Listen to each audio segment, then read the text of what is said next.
the now and here. Gaming tales you need to hear. Laugh and shout and sometimes sneer. Memories from all those years. Console wars and secret tips. Tips and tricks from pixel trips. News that pours from gaming sips. Critical minds and candid lips. And Generation X Gaming Show. Tune in where the thoughts flow. Rant and rave with words that glow. Weekly stories make them go.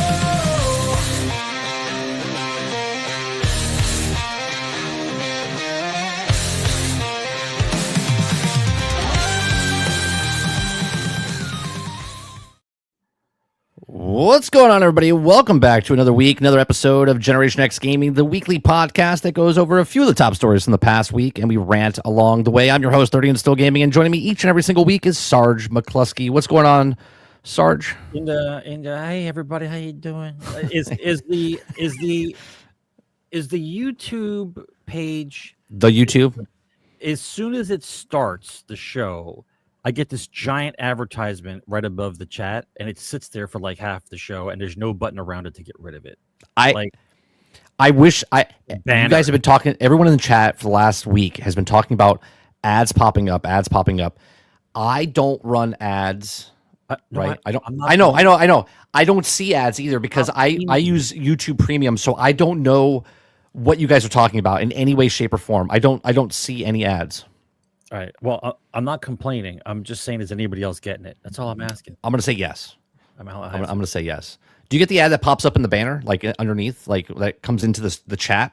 If you're talking about on mobile. On mobile, yeah. Yes. You get one every 15 minutes. In chat. It comes up. It's like a sleeve. It comes up from the bottom. It stays there, and you have to close it. You get one. What does it say? Like, what is it? I'll be honest with you. My reaction is just to close it. It pops up. You're like, I don't fucking look at it. It's a game. Do you get rewards for it? I mean, I should. I for every window I close, it should be 1 second of an ad I actually want to see. Maybe that would be good. Like after 24 hours, just say you have swiped no to every ad we've sent you. You've accrued 65 seconds. What ad would you like to see? And it gives me categories. There you go.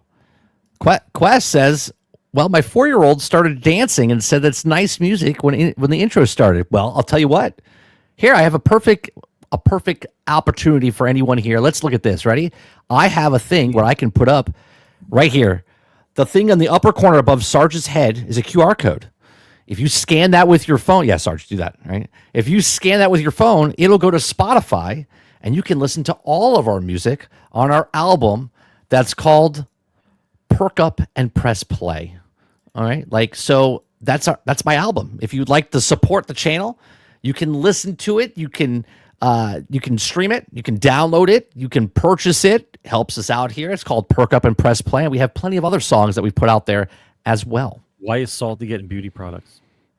What do you mean? Why is Salty getting beauty product ads? He probably shares the YouTube channel account with his wife. That's probably it. Yeah. Okay. Yeah. That makes probably sense. Probably uses his phone, watched the makeup ad, and now it goes through the whole thing. Or maybe his wife was talking about makeup or something around, and now he thinks that he wants to watch makeup ads. Do you know how you know that we haven't completely collapsed yet with the whole woke thing and the men and girl thing? You know, is we haven't seen on normal television. Maybe I missed it. Maybe I'm wrong, but I don't think we had on a normal network where a makeup commercial comes on and it's a dude putting on makeup because he feels pretty. I don't think we've had that yet. There's a whole thing. I don't think none on network. Let me know how that works, Krebsy. If the audio is too loud still or too soft or whatever, I'm messing with stuff behind the scenes. So let me know. He's got a new mixer. All right, so let's just get this out of the way before we even start talking. I was day drinking. I haven't been day drinking in a while. Okay. So this is how I look when I've been day drinking. So I didn't even take a nap. I came home. I was stuck in traffic. Got home, made myself some homemade pizza stuff, and then I stared at the ceiling until I had to sit in front of the mic. So I'm here, and I'm not drunk, but I'm here. This morning, I'll tell you a little story.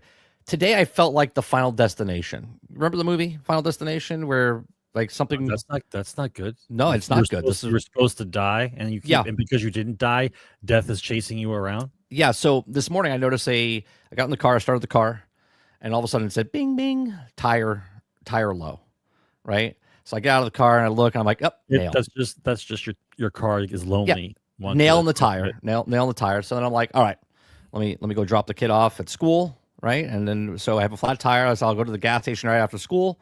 So I go drive down the road. You know that little intersection where you stop at the stop sign, then you have to go across the 2 intersections to get over, right? Yeah. Right. So I get across the first intersection, and then there's cars coming, but there's a bus coming, a school bus coming down, right? Well, the school bus stops at a certain spot. So right as you turn, it stops before the turn. So if you go, he pulled up a little too far, puts a stop sign up to stop. Car was flooring it through the left side of the lane. Obviously, he has to stop for the school bus. So he hits the brakes, and then he comes at us while we're in the turning lane, right? Getting into the lane, but we have to stop there because all the cars are coming. The bus is there, so I can't pull in, right? So he almost hits us, right? So then we're driving down the road, and then there's like cars swerving in between and stuff, and I'm like, okay, what the hell is happening here? Then I hit the light, then I hit the next light, then I hit the next light, and I'm like, oh my god!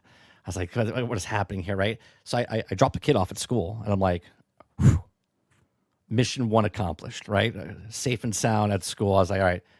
So I leave. I get out of the car, out of the school, and I go turn onto the main road. Car runs the red light, almost plows into me, right? And I was like, at that moment, I was like, Final Destination. I was like, okay, what's happening here that needs to happen? So then I go to the tire shop, right?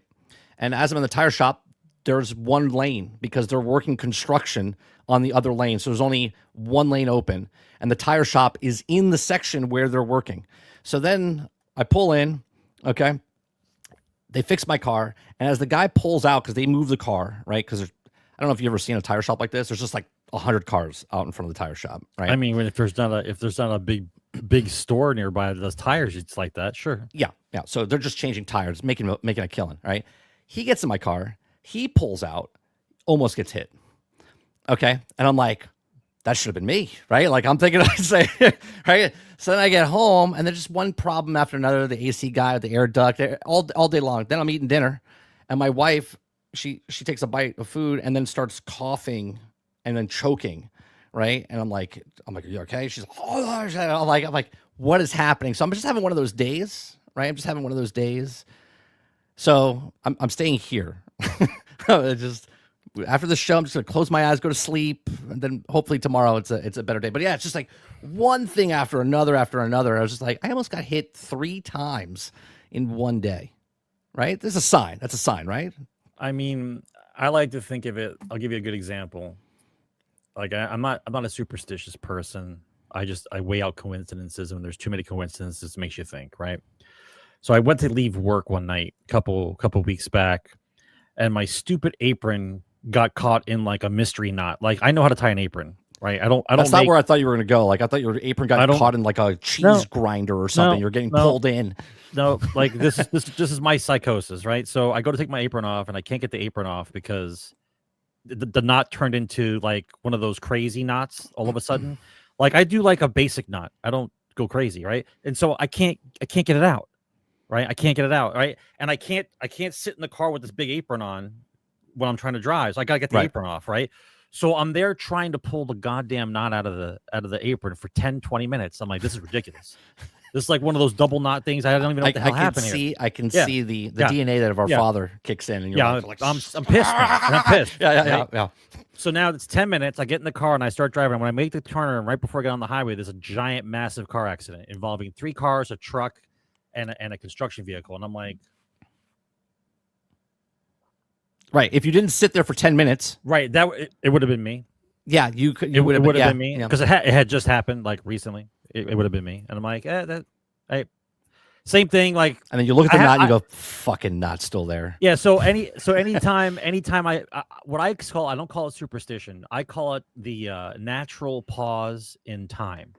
Yeah. Like, you're doing something. You have a schedule to do. You're doing your thing. You're not paying attention to what's outside of this because you got your shit to do, right? And then all of a sudden, some strange thing pulls you out of your little ridiculousness, and gives you a natural pause in time. Like getting stopped at every red light pulls you out of the natural pause in time. Right. Like that kind of thing. Or right. when if you go past that one yellow light, you could be included in that accident. Yeah, like or someone that pulls out in front of you and plays like he doesn't know you exist, like the stranger. Like I call it the stranger. Like you get someone pulls out in front of you and you stop and you honk and you're waiting and he's like this. And you're like, are you gonna move? Are you stroking out? Like, what's going on? Like, because my patience level is like, I'm behind the wheel. I got someplace I gotta be, right? You're like, so as soon as there's no response, yeah. after 3 seconds, you got 3 seconds to move your car. Wait, you didn't see me? You didn't honk? I'm here. I'm waving. You're not like, are you a ghost? What's happening? What's happening right now? And then then I get to move. I get to like those are natural pauses in time, like for no reason, right? Oh, that was it. I got stuck behind a truck that wouldn't get out of first gear, like a big semi truck. He was just in first gear. He wouldn't wouldn't move. It was just it was just funny. It's one of those. Anyway, what's going on, chat? GXG is Generation X Gaming is a weekly podcast that goes over a few of the top stories in the past week, and we rant along the way. We're here live Thursday nights, 8 p.m. Eastern, on YouTube, right here on 30NSG, and also on Twitch. Hello, Twitch. If you're over on Twitch, speak in chat. I can see you. Okay. Hit that follow button over there. We're almost at 2,600 people. We're 10 people away from 2,600 people for the first time. We hit 2,590 for the first time ever on this channel. So every time you say that kind of stuff, though, all I hear is Richard Dawson and how close you are to winning $10,000. Yeah. If nobody else has ever watched Family Feud or reruns of Family Feud, watch Family Feud with Richard Dawson. And I want you to understand something. Back then, you didn't notice it, but you notice it when you're older. The man is stone cold drunk while he's hosting the show. He is beat red. He slurs his words, and he kisses every woman on the show. Doesn't matter the age. Not on the cheek either, like on the lips. Yeah, he kisses every woman on the show, regardless of age. It doesn't matter. Lady? What's going on? Yeah. Yeah, he's like, "How you doing, darling? We need 50 points for $10,000. Here's the next question." Like, what? Does anyone know he's drunk? He's drunk. He's hammered. That was the 70s, man. That's the 70s. 60s? 70s. It was early 70s. All right. Let's get to what we've been playing.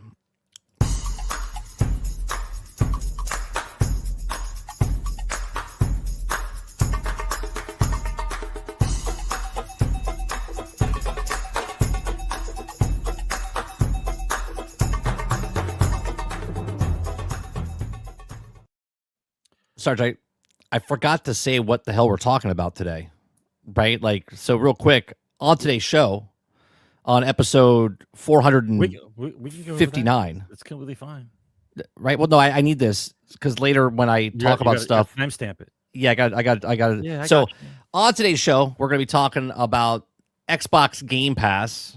They decided to basically blow up the company with the decided factor of what they've done. They've raised the price of handhelds. They raised the price of their consoles. They've raised the price of Game Pass. So we'll talk about that. We're going to talk about EA. They got bought out for $55 billion. So we're going to be talking about that. We're going to talk about Battlefield 6 a little bit. We're going to talk about Call of Duty a little bit.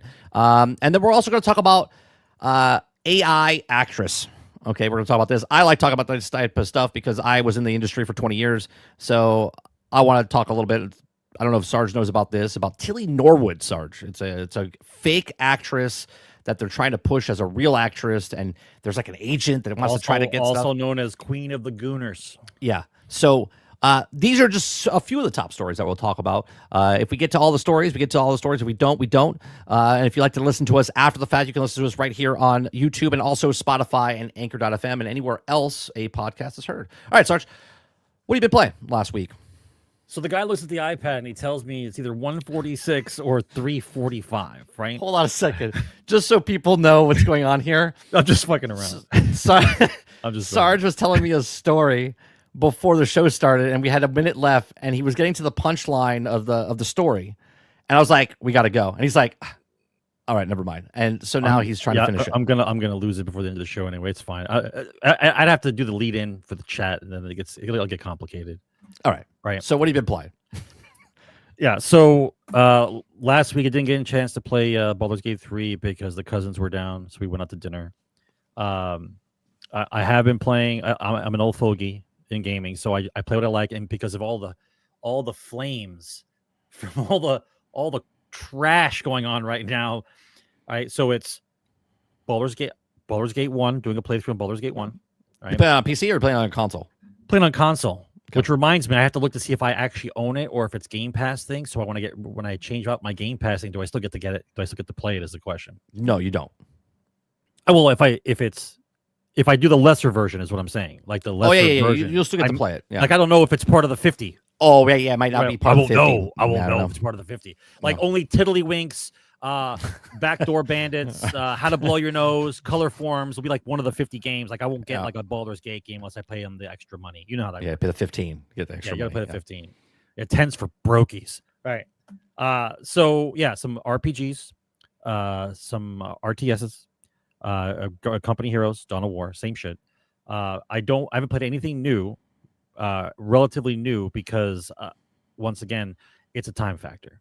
And when I'm decompressing, I don't want to learn anything new. I just want to play. Right, you want to play something, a comfy pair of shoes. You want to put your comfy pair of shoes on. Yeah. And Helldivers. I'm still 9 levels behind you, but I'm still playing Helldivers.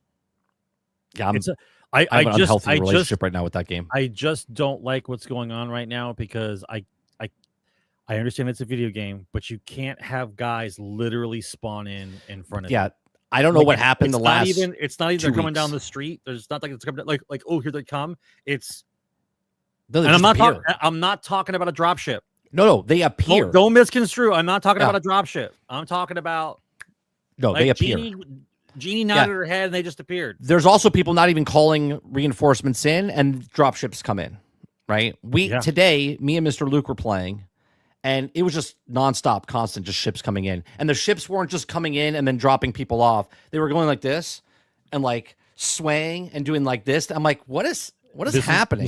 This is the code engineer that the guy hired, and he's going line by line, and shit's going horribly wrong. Yeah, that's what he's doing. I'm telling you, that's what it is. / You want to know how I know it's a guy? Because they didn't say there's a patch coming out. They didn't say it's some dude going through the code, and this is what's going on. Like, what about I saw one scene with you, a replay, and it happened to me too. Like, I'm shooting the dude in the face, a whole clip, like the Terminator, just keeps coming. Yeah. Like, how do every shot missed? Yeah. Two clips today. It happened. I'm at the drop zone. I'm by myself. A guy standing 5 feet in front of me. I'm like, pow, pow, pow, pow, pow, pow, pow, pow. It's like, how am I missing him? I reload the clip. Pow, pow, pow, pow, pow. I'm like, how is he still? I got one of his arms and he's still coming at me. And I'm like, what is going on? Something's wrong. There's so much weird shit happening. Today, launch, right? Random, Mr. Luke and I are playing. Okay. Can you play the last 45 seconds of that? I don't think I have it. Is this? Because I thought that was priceless. I don't have it linked up. I have to find it again. But so I'm the only one alive. Okay, I'm running around. I'm jumping off. I tried to throw Mr. Luke in 2 minutes up because the time's up. We have no time left. Right, got to wait the 2 minutes to throw it in. Right, no, we're out of lives. Right, you're out of lives. We're out of lives. So I'm running around. I go up at the top. You hear Mr. Luke say, "There's a tank up there," and I'm like, "Oh my god!" So I get blown away. I get back up. I dive over into a group of 12 guys on the bottom of the floor. Then I start getting up and I start running around. Right. Then I throw him back in and I'm killing all the guys. And we're cool. We're clear. We're like, all right, this is good. We've got control of the situation. Okay. The other guy's dead. We have to wait 2 minutes. So we're both alive and we're like, we could leave. We'll wait for him. Yeah, we'll wait for him. The ship is landed. We're like, let's get the full crew. Don't leave a man behind, right? So that's what we do. All of a sudden, one little robot guy comes around the corner. I go, pa, pa, pa, of course, miss every shot. And he goes, shoots the flare. Flare goes up in the air. 12 ships fly in, okay? Mr. Luke goes, shoots a rocket, blows up one of them, falls. All of a sudden, another one just flies out of the thing, doesn't even pause, just does this and just lets go of the tank, right? Like in mid-flight, just comes down and just lets go of the tank. And of course, the tank is directly above our dropship. Hits the top of the dropship. The dropship flips up like you take a spoon and you go like this, That's what it did, right? It hit the tip of the thing. It flew up in the air. There's like, rah, it started going into the map, coming out of the map, right? Tanks shooting, things are flying in. I'm like, what in the hell is happening? Obviously, we both die, okay? With 3 seconds left, it goes 3, 2, we're dead. 2, 1, the rando comes flying back in. So now he is waiting the 2 minutes because we waited for him. We waited for him to come back so we could all just get on and go, mission accomplished, right? But it all went to shit real fast. He didn't make it out, did he? Last week? No, we died. He didn't make it, right? So we failed our 4th mission ever, okay? So last week we would have made it because last week the ships weren't doing this, and they weren't doing all these things. Bullets weren't missing. You didn't have Terminators running around. Right, just appearing in front of you, right? So I don't know what the hell they're doing. But I did figure out that if you put turrets on the intersections that look down the roads, when you put those out, they don't spawn in front of a turret. That's your theory.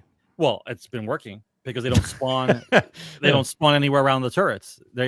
I turn a corner, they're there. If I put a turret down, I turn the corner, there's nobody there because they won't spawn directly in front of a cannon. So I started putting turrets everywhere. Any place I could put a turret. This way, I make it like a little safe zone. It is still a really fun game. Of course, it's fun, but it's broke. It's fucking broke. Yeah, it's broke. Right. Here's the sad part. Right.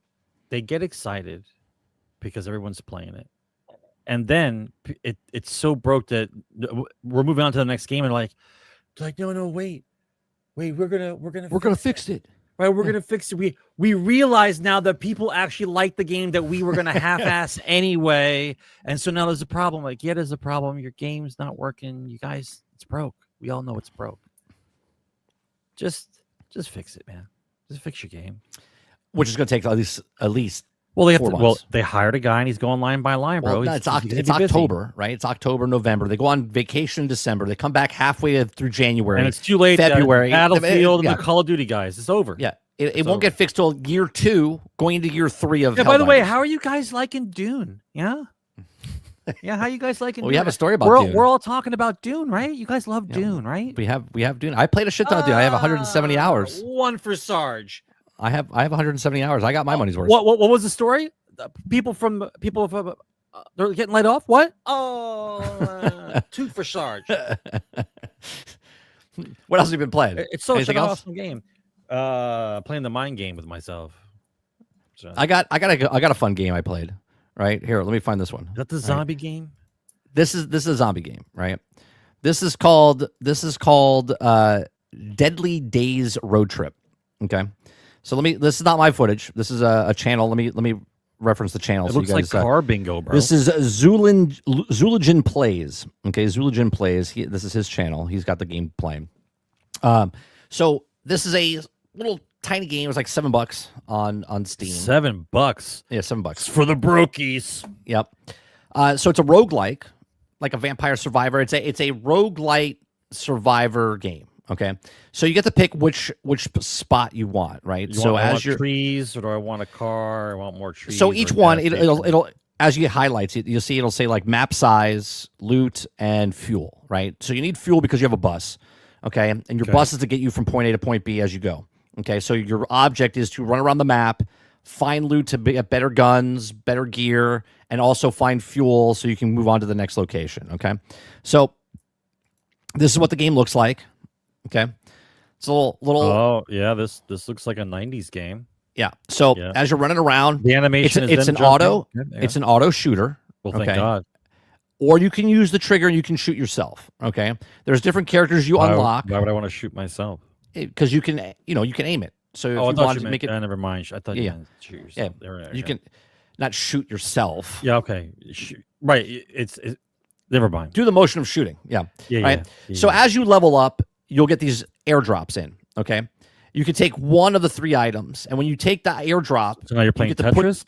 You get to put that in your backpack space or the gun. Okay, if you pick it up and find it from the cars and stuff inside the actual game, like you see all the loot. Like you see the little package here and a little package up here. Well, I see sprites. Are you identifying sprites as loot? Yeah, the little boxes. Oh, no, the little satchel. It's a satchel inside the car. Okay. Okay. So it's on the other car. That's why you can't get it. So it comes out, it drops out. You pick up the stuff and see, it tells you what it is, like a small backpack. But you can't access this stuff until you extract or until you get on the bus. Okay. Ooh.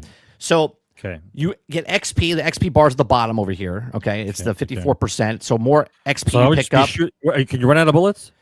No, you don't run out of bullets, but you have to farm reload. the shit out of this game, bro. If No, you but get what XP, happens is right now he's on level 1, right? But the longer you stay on the board, the more people come. So the more waves more of XP, guys dude. come, right? So you get overwhelmed. More XP. Okay.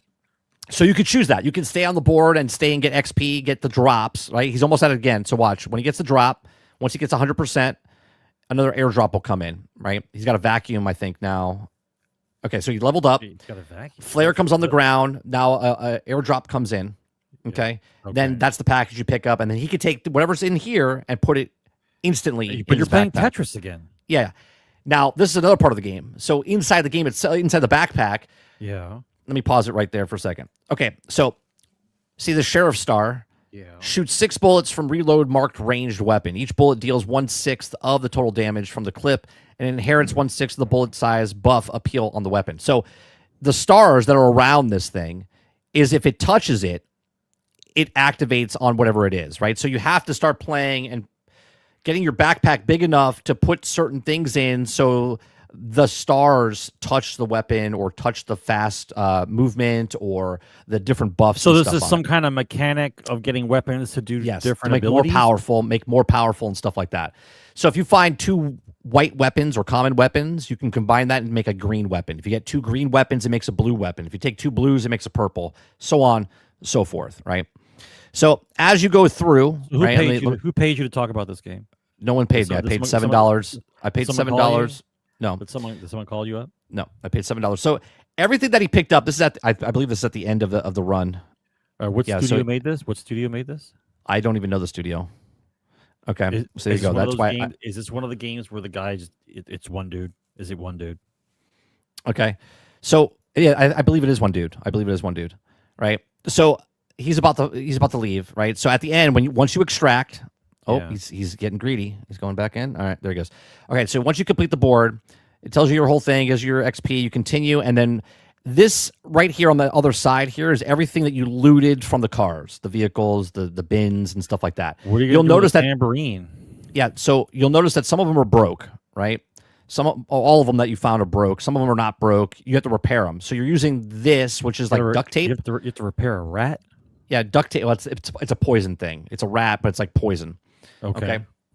So he's got 115 duct tapes up in the upper right hand corner. So to repair a Can't thing, fix it's like it, duck it. yeah. So here you can see if he highlights one. Okay, so he highlights it. Repairing is 24 negative 24 duct tape, but if you sell it, you get 16 plus 16. So you're trying to figure out, and as you can see, I think I'm gonna fix the antenna. Yeah, antenna. right. So you can see what he's done here, right? So he's dual wielding revolvers. Okay, Yeah. he's got rat that does poison damage. This one does explosions like rockets, like they're fireworks. Fireworks. Yeah. So they explode on people. Yeah. The scope gives him longer range, so you can shoot people farther. This gives him extra bullets. This is a magnet that pulls in the XP. Yeah. He's got flame feet, so he's got every time he dashes, it leaves a streak of flame on the ground. He's got roller skates. He's got a blue roller skate and a green roller skate, so it doubles on top. Yeah, So he's roller girl. so Okay, he got can it. move around faster. He's got a med pack. He does penetration like with a dart. So the dart it'll go through. What's the other skates do? What's the other? The skates are the same. They're just blue does better. It's got more points to it, and then the green's less And than that. What's the tuning fork? I don't know. I think it's a barbecue pork okay. spork thing, whatever. Yeah. Right. So, and you can make the backpack as big as you want. Is there a thing that tells you what the fuck these things look like? Yes, what there's are an they? encyclopedia inside the actual game. You can unlock and like read about the stuff, and if you highlight the stuff, it tells you as well, right? So, here, let me see if he does something here. Yeah, see, like, Interesting. okay, like, see right here, socks. Socks is Increase the important. damage and movement speed marked on footwear. So you want the socks to touch one of the Shoes. footwear things, right? Yeah, The skates, the that makes shoes, something like that, and you're stacking on top of things to make it more powerful and whatnot. So what gives you the ability to overlay the abilities? Like whether it be a star or a check mark, like what What's the thing that allows you to lay over top of the items to get the bonuses? What is that? What do you mean? Well, you say that you put the pieces inside the box, right? Yeah. Or inside the suitcase. But where do you get the things that overlay on top of them so when they touch, they actually do the special bonuses? Like, where do you get those things? See how he's got the sock, and it shows you the pattern that it has. Right. So where do you get that pattern from? The pattern's automatically on the object when you pick it up. Oh, each object has a pattern? Has a different pattern, yeah. Each object has it. So it's a puzzle game. Yeah, it's a puzzle game as you're going to see, like, where you want it. Like, for instance, this pump. Interesting. If you have this pump, yeah, the pump does the T of like Tetris, right? It's like a T Tetris piece, but it's not touching it. So it's like one space over. So if I put the pump where these, like, the star is, these things here, yeah, it hits this over here. It hits like these two guns and like this here. It skips this part and hits these three and then this spot. Oh, so you have to decide where you can spin them. You can rotate them and spin them to make them fit. Sure. To certain things. It's a nice little game. And then I'll fast forward here a little bit as he goes into, just to show you what the. So he keeps getting a bigger bag. I see. He keeps, well, you get whatever you want, whatever you can do, right? So he's really going to murder people because after purple's red, right? So there's white, green, blue, purple, and then red. Why is the middle square look like a ninja who's contemplating your death? What is that? A ninja contemplating your death. Yeah, you talking about this thing? Yeah, it's like a little. That's a helmet. It's a space helmet. It's a motorcycle helmet or a space helmet. It's turned sideways. Yeah. Yeah, it's a helmet. It looks like a little ninja to me. And then the battery does electrical damage.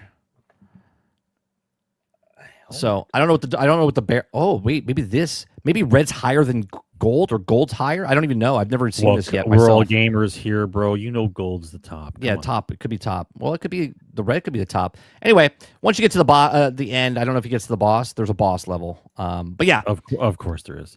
There's a cool little boss level, and you can see what he's doing. Right? Look at what he's running around. He's just murdering people now, getting all the XP because he's got the magnet leveled up, and he's just murdering everything. So it's cool. It's a nice little game. It's cheap on Steam right now. Oh, perfect. See, that's what I was talking about, right? So look at the pump when he grabs it.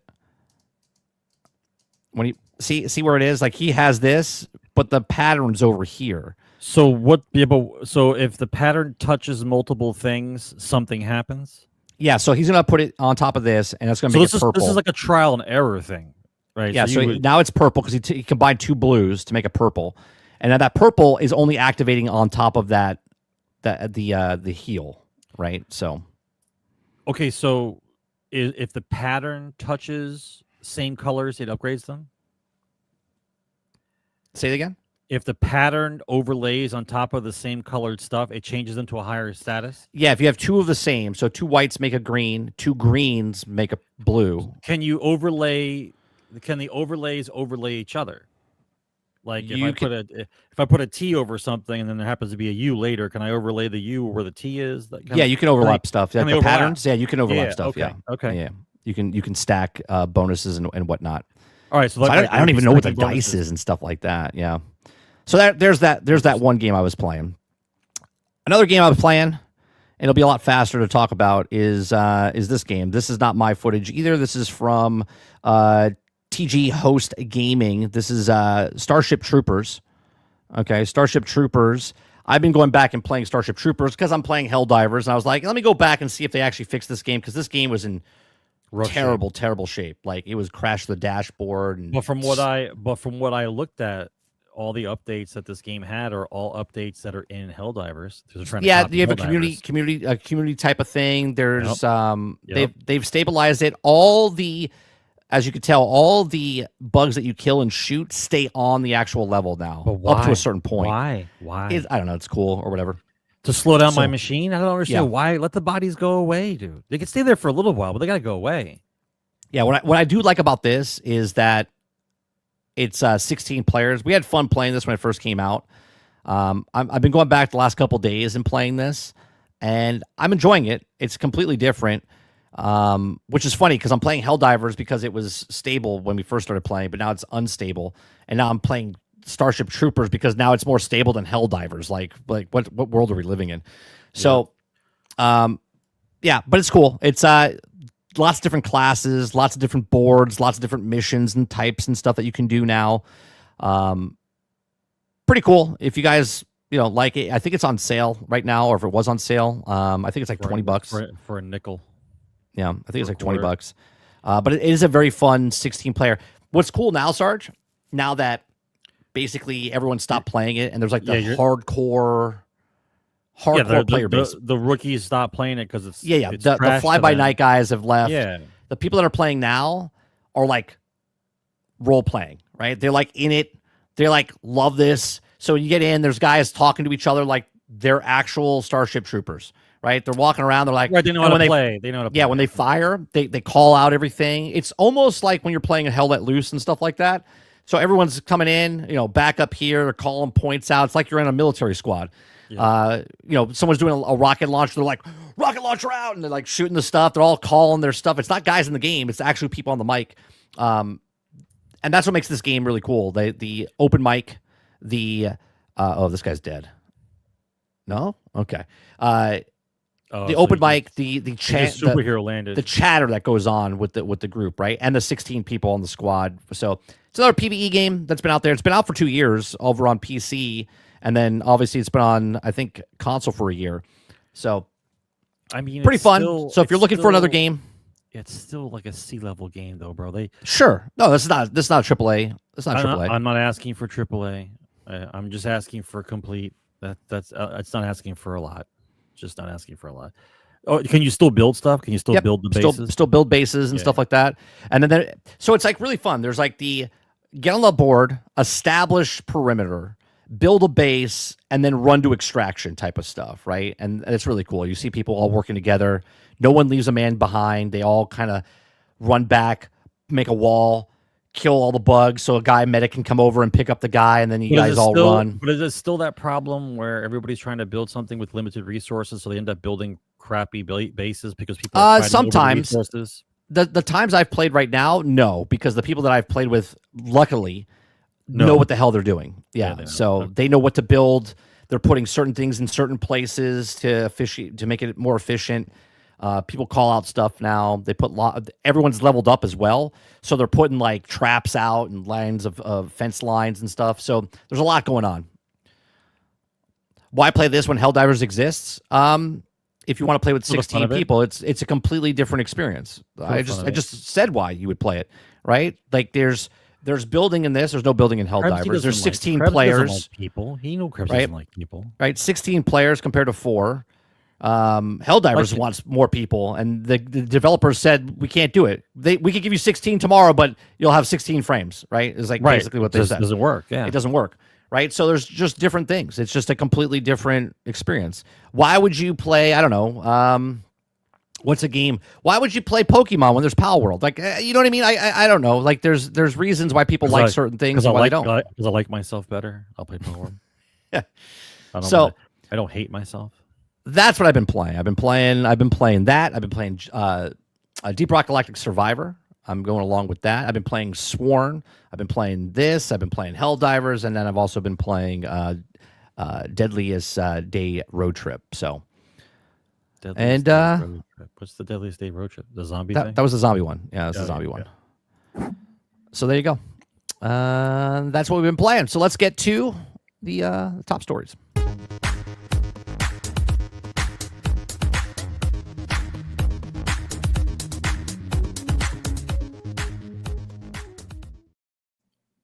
Why would you want to play games when you have games? I know I wanted to tell you. I just finally stuck in my head there. You know the guys, Neebs Gaming, right? The guys who do the Battlefield thing? Yeah, Battlefield Friends. Did you see that they're selling a little statuette of the 100 Colonel, right? Oh, no. I didn't see that. I thought it was a bobblehead at first, but it's a little statuette. It's the 100 Colonel. He's sitting on a shit bucket. He's got his knife with the bipod on it in one hand, and he's got the glitch shotgun in the other. Right? You have to look at it. I'm thinking about getting it. I think I have to get it. What is this now? This is am I typing in Neebs? I think I have to get it. It's too good. Is it the merch? Yeah, is it their merch? Yeah, Right, hold on. It's relatively new. it's priceless. I thought it looks hilarious. Absolutely I don't see hilarious. it. I don't see it on their. I see shirts. I don't see. No, it's a little statue. It's a little statue. Yeah, hang on a second. It's if you find it, just share your screen. It looks I don't. it looks like a bobblehead type of thing, but it's not. Names Gaming Colonel. Let's see. Colonel. No. I don't see it. Statue. I see a bunch of other stuff, but I don't see the statue. A lot of shirts. It's a giveaway. Oh, it's a giveaway. It's on Instagram. Okay, hold on. It's It's Gaming giveaway. Yeah. It's a giveaway. They're giving it away. I don't think you could buy it. Oh. I see it. Here it is. Yeah, you see it? Yeah. Bro, if they would just find a if we weren't having this is priceless, bro. I like stupid shit like this because this represents everything about the game. Just everything. Yeah. You got your shit bucket. You got your bipod your knife with the bipod. with the glitch shot, with the glitch gun, the one that takes out planes. That's good. I like that. That's funny. I love it, dude. That's a shame. It's a giveaway and not something you could purchase. Yeah. Well, I'm thinking. I'm sure it goes to a good cause. I'm thinking that well, that's what I'm saying. If they find a way to mass produce it, I would definitely get one of those. That's priceless. It says in a giveaway time, we want your very own Colonel 100 to also have a back comment on the follow YouTube for a chance to win Badass C 100 figurine dropping on October 2nd. Pick a few winners from the comments. So there you go. Today. Yep. So there you go. No, I didn't see that. All right. So let's start off with, I guess we'll just start off with the little news here and there, which if you're playing Borderlands 4 is the most popular, non-popular that no one's talking about, but people are talking about it game that's been out there in the last month. Okay. It's sounds like it was really popular, but really it sold less than 3 million units, supposedly. They said 5. They're trying to, I heard it was 5. I'll see if I can find the stuff. So why am I looking at Cad Bane? Well, it almost looks like Cad Bane. Borderlands 4 reveals the first DLC, Vault Hunter, Cash. Or is it please spell this name with a 4. No. Hardcore, bro. So Gearbox Software has officially introduced Cash, the first DLC, Vault Hunter, coming out of Borderlands 4 early next year. The first new entry of the series in 6 years. Has plenty to offer. And players right out of the gate, but Gearbox already has more than in store for Borderlands 4 players in the near future, including expansions for the character roster. So they're already introducing the stuff. It does. The game needs to sell like 10 million copies, 7 to 10 million copies. The game hasn't been out for a full month. Let people get into the game before you start baiting me with another guy. I don't understand. Goldfish Brain, Sarge, you're excited for the game. You got to get to the next thing. Right, get in now. Sure. Play all the games, the grindy stuff, and then get to the next guy. Here's the next thing. Grind off. Is it 4? Is it 4 or 5 characters in the game right now? It's 4 guys, right? Yeah. 4 guys. Yeah. So here's 5. They already have the next one after this ready to go. All right. So you got to keep you coming back. Play the same stuff with the same guys, or play with this new guy. Same thing. So it says in the classic Borderlands fashion, there are 4 unique characters to choose from in Borderlands 4 base game, each with their own unique skills and playstyles. The current selection of Vault Hunters has proven to hit with fans and their versatility of buildcraft potential. But Gearbox isn't stopping there, and the studio has confirmed that 2 more playable characters will be added in the game and paid DLC throughout 2026. Yeah, okay. 2 guys. So the first guy we talked about a month, not even a month after. So I guess we'll wait till next year before we start talking about the other character before it's even been 3 months before it's. I did watch the video of the Spiffing Brit who destroyed Borderlands 4. He found a way to glitch a gun legally because he figured out how the you sent this to me. Yeah. Oh, bro, it's so good. He was one-tapping everything. Yeah, he's so good. He's so good at finding how to break a game. Well, if you're a numbers guy, he's not using codes though. He's just just if you're a numbers guy, he's using the game itself to find out why, and then he uses the game itself and breaks it. It's so good. He basically uses a flare gun, like a little flare gun, He uses a flare gun, and let me tell you this. He uses a flare gun. He I won't say he glitches it, but he finds a way to multiply the damage on a flare gun, and he kills the last boss of the game in like 3 seconds. The battle's supposed to last like 10 minutes or 15 minutes. He kills him in 3 seconds. Yeah, he just kills him. Some people are just good at that. Some people are really good at just knowing. Taser, that's it. DMT. Yeah. The DTM. Sorry. Yeah. I listen. Anytime Spiffing Brick comes up in my feed, and it's something I like I've watching seen him. before, Yeah. I'm watching it because I know he destroys it. Whatever he's touching, he's destroying. I like watching his stuff. Next story we have is over half of Japanese game companies are using AI in development, according to a new survey, including Level 5 and Capcom. It says a survey in Japanese game companies show that AI use has reached as a tipping point. Okay. Wait a second. I want to read the headline one more time because it's letting you know that over half the Japanese game companies are using AI in development, according to the new survey.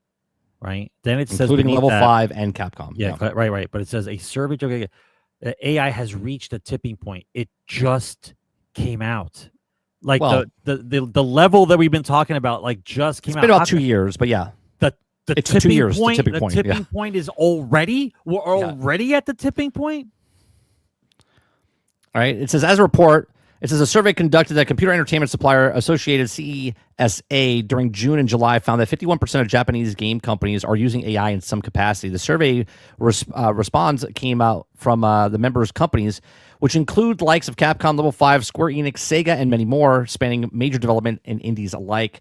In response, reported using AI for generating visual game assets, story and text generation, and programming assets. Additionally, 32% of SESA member companies also reported that they are also using AI to help develop in-house game engines. Okay. Well, if you can use AI for helping your engine out, then what's everybody else's problem? If your engine's broken, call up the AI. Let's get them to go to work. Let's fix Unreal Engine. Let's go. Altorn says Capcom is using AI. No wonder Monster Hunter Wilds optimization is garbage. Right? But it makes you wonder, like, what if you're a business, right? You're telling your employees to make the stuff that's going to replace you.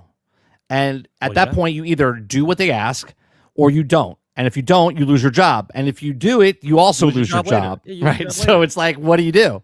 Right? Well, obviously you get paid, and then you get fired. Get paid, then you get fired, and then collect the unemployment. Yeah. Right. Yeah. Right. So this is just going to get worse and worse and worse. Right? So much so that it should be getting better. It should be getting better. But no. Worse for humans, better for business company. Right? But the modern take on gaming and what is happening right now, you're not going to escape it. So the modernization of the whole gaming industry, like you said, the corporate salute has to go up, and the only way it can go up is by cutting costs, because they're already trying to milk us to death. So you have to cut costs. So if I can make a AA game with 50% less people, I'm going to. Yeah, right? you're going to. 100%. I'm going to. So the businesses don't have feelings; they just want to make money. No. Yeah, but the argument we have is the same kind of argument we had about what would happen if games went digital, right? The normal way of looking at something, you're saying, "Oh, look, they're not going to make games physical anymore. It's going to be digital, so we'll save money, right? So we won't have to pay as much." Their words were, "The digital game will be cheaper." That's their words, not mine. The digital game, because we don't have the box, we don't have the instructions, we don't have anything. It'll be digital, and you guys will get it for cheaper. It'll be great for everybody. Meanwhile, the price just went up. We went digital, and the price just went up. So right. Now You're going to say, so now the mentality for us now is, well, if you make it easier to make a game with AI, I guess in the good headspace, you would say, well, that would mean that more people could start companies and be competitive, because you can use AI instead of having to worry about hiring all these people that you can't afford, right? So in our minds, you should think to yourself, there'd be more competition, everything should be fine. But what really happens is, like, the upper guys hoard a bunch of people, right? They turn them all day and they fire them, but you still need the people who are the idea people with the money in order to start these companies. And if you don't have those people, you don't start new companies. Even if you'll have less employees to worry about, you still need money to start the business. So the way I look at AI now in the tech companies is this way I looked at manufacturing back in the early days, right? In the early days of manufacturing, it was humans on an assembly line that were there. They were putting stuff together, right? Yep. Then someone was like, well, why am I going to pay all these people when I can make a conveyor belt that has an arm that comes down and does all the stuff, And right? that's how the auto industry is. Yeah. Correct. And then now you have people that are doing jobs, but now you have a fraction of the people instead of a massive amount of people on the assembly line. Right, but those people are the ones fixing the robots on the assembly line. Correct. So now in this scenario, AI is making the majority of the game, the background, the map, the skins or whatever, and they have a guy or two or 10 watching it and going, all right, well, let's release it. And they release it out in the world. Are you not trying to manufacture killer drones that are going to attack us? Right. Yes, continue. We're good today. It's Monday. Right. So as people are making the games and they come out unoptimized, let's say like Borderlands or Wilds or any other game that comes out optimized. So now they're like, the AI fucked up, right? Todd, Tim, Susie, can you go back and fix the code that the AI didn't do correctly to fix the optimization for the thing? And they're like, sure. Right, and they're doing this, and that's exactly what's happened. The manufacturing and assembly line is now people that are using the AI, and they're just making sure it doesn't kill anybody. Yeah, but it's just about and that's what's happening now. Before they make the AI that fixes the AI, that's of course, but they're not there yet, Sarge. They're not there yet. No, I know it's Thursday. Right. Next Thursday it could be See you Monday. Right. See you Monday. But that's exactly the way it is, I would think, right? Because if they can pay a bunch of people to make a broken, buggy game, come out incomplete, and then fix it 6 months later, why not have the AI make a broken, buggy game and save all that that money. They can save and then fix it over 6 to 8 to 12 months? But would you have to wait 6 to 8 months because AI is fixing it now? So it'd be quicker, but you saved money. Right. I don't know. Only me and my boss are left on my team. They can't automate everything. No, that's true, Z. Absolutely true. Right? But you understand that I think the issue that we're going to have, especially in this area of the industry, is that in the old days things took time. Like maybe it took a couple years or maybe a whole decade for things to change over from one aspect to another inside the profession. But now you're talking about weeks or months, like where a guy has a job and then 6 months later, that guy's job is obsolete. Yeah, it's exponentially faster. It's happening quicker. It's happening so quick that you can't adjust to the change because you have a job and a mortgage. Now you're destitute and in trouble. Like that's how fast it is because you learning a skill takes a few years, whereas the AI can learn your job that day and you're obsolete. Like that's the issue. But the problem I have with this entire thing with AI is the fact that it's under control of the corpos, and so they want to make all the money. I get it. I'm not trying to be against capitalism, but if all you care about is profit because you're a publicly traded company, which they do, then you don't care about personnel. You only care about enough personnel to make the product that you need in order to survive. You don't care about the product afterwards. I compare it to normal jobs and then a corpo job. It's the same kind of thing, but you look at it from two aspects, right? So a barber, like I use this as an example, like there's a barber shop, right?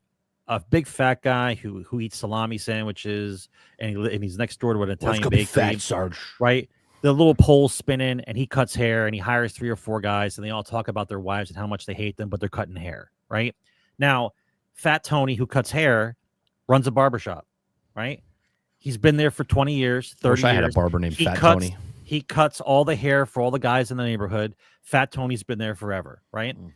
Does Fat Tony try to go out and conquer the other barber shops in the area because he's not making enough money? He pays his bills. He has a nice house. He's got 2 kids. They don't like him. He can't control that, though, but he's still cutting hair 25 years in, right? But Fat Tony has a business, right? The corpo version of that is well, we're making money, but we're publicly traded, so we're going to buy out Fat Tony. And anybody else in the area, I'm going to buy them out too, because we want to control everything. Because right, we don't care about That's Fat Tony. We want Tony's clients, right? But We don't care about the business. We want the list of people that we could potentially make more money from. Right. When people were opening businesses, you ran the numbers, and as long as you could sustain your business, employ other people, and be okay, maybe you'd open up another location. But it takes time to save that kind of money, right? You would take time if you want to open up another location, right? But the mindset is multiple people can have multiple businesses, and we all get along. When the corpo stuff comes in, it basically is a divide and conquer type of thing.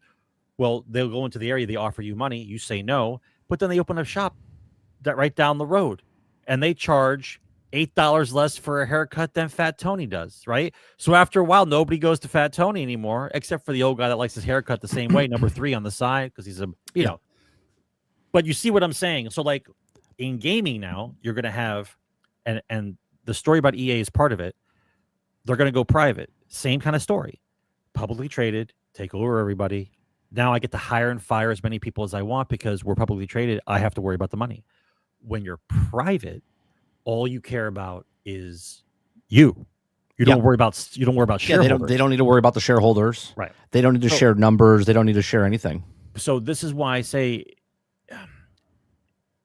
I don't believe it's possible to have the corpos run the gaming industry. They'll get to a point where they'll control it all, and you already see it happening, where you have less and less actual choice, and the only way you can play a game is you have to pick one of the 3 guys in charge and pay them monthly in order to play. You see what I'm saying? Like, well, that's where we're headed. That's where we're headed. Let me go to this next story, because this is not in the gaming industry, but this is also in the film industry now, right? This is the story of AI industry's latest curse on humanity is a fake actress. It wants to turn into the next Scarlett Johansson, right? Why did they use Scarlett Johansson though? What's wrong with Scarlett Johansson? Because she's the hot, the hot girl that's in movies and very successful. Yeah, right? like 15 years ago. Why are they using she's her still name popular. now? I mean, yeah, she's cute, but now she's a mom. She's not running around with her ass in fucking spandex anymore. So why are we picking her? So they made this. Robert, I got it, man. They made this. They made this cute little girl. Obviously, she's fake, so she's not real. And it says constantly watching Scarlett Johansson movies and thinking it'd be better if she had no soul, right? Basically, because so they made this girl, and the actress, her name is TillyNorwood. Okay, which is already more. You mean the AI is TillyNorwood? Yeah. Okay. This fake actress, his name's TillyNorwood. Yeah. Right. And they make it where I'll play this video. You're not going to hear anything. I'm just going to show you. This whole commercial, by the way, is 100% AI generated. There's no humans, no actors, no nothing in this. Okay, this is all created by AI. Okay, is it a full commercial all on AI? Yeah, this is all AI. This is a fake commercial to promote TillyNorwood. Okay, so all of this. Actually, you know what? Let me do it this way. Let me remove this. I'll actually let you hear the actual audio. So give me a second. No, that's not it. But we had a discussion about this not too long ago, and it's going to get to the point where the age bracket above us is not going to be able to tell the difference between AI and reality when it shows a commercial or shows something. Like, they're not going to know the difference. Like, that's the point that it's broke. You're going to need to have a disclaimer before the commercial starts that says what you are about to see is fake. You have to have that disclaimer because you can't tell the difference. There are going to be people who are going to be freaking out about stuff because they can't tell the difference. Right.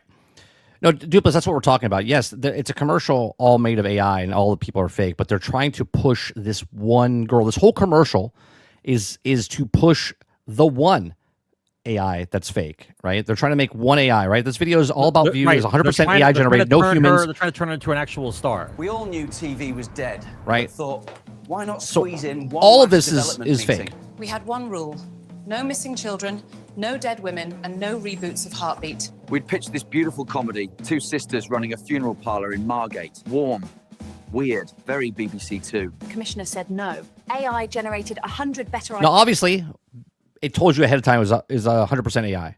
You can see the way they talk. They're like this, and they open their mouths, and they're very, unnatural. No, I understand that. Unnatural. ideas in minutes, perfectly aligned to channel data, viewing figures, and optimized for the audience. The winning AI format? I know what you streamed last summer. An interactive thriller built from your streaming history and Deliveroo orders. What? And who could forget the mental health format? Britain's Got Breakdown. Audience votes on who gets therapy. Ian Katz loved that one. I remember saying, you do realise this is for BBC Two? It tested ridiculously well, particularly among men who shop at Screwfix and women obsessed with gut health. All made for less than the catering budget on The Bear. It cast and budgeted itself. Only bit it struggled with was consent in romantic scenes. We just ignored that. It wrote the whole script. Claude 3, Gemini, GPT. We called it a writer's room. It even did its own Silver Mouse. Right. It does everything by itself, right? AI just writes the script, does all the stuff, right? We'll get more into it. And immediately got Albert certified. What's Silver Mouse? Just an elaborate BBC hazing ritual. Who did it cast? TillyNorwood. At least it wasn't a reboot. Collect your money. Have the suits collect their money. All I hear is cha-ching, cha-ching, cha-ching, cha-ching. That's all I hear. So what they're talking about here, right? Let me bring this back up on immediate, Altern. Immediate. What are you talking about? She's very busy. Tilly creators want to turn her into the next big thing, right? The code is known as TillyNorwood, is produced by a studio called how do you say that? Zycona? It sounds like a disease. Yeah. Itself is a spin-off of AI production studio Particle 6, run by producer. Okay. Now, what they're trying to do here, and this is a very... Oh, look, it's a German. Like a blur run by line. producer Elin van der Wilden. Right? So what they're trying to do is... Studio. They were using her, and so basically the person that created this character is like, hey, we can make a movie, we can make a show, whatever.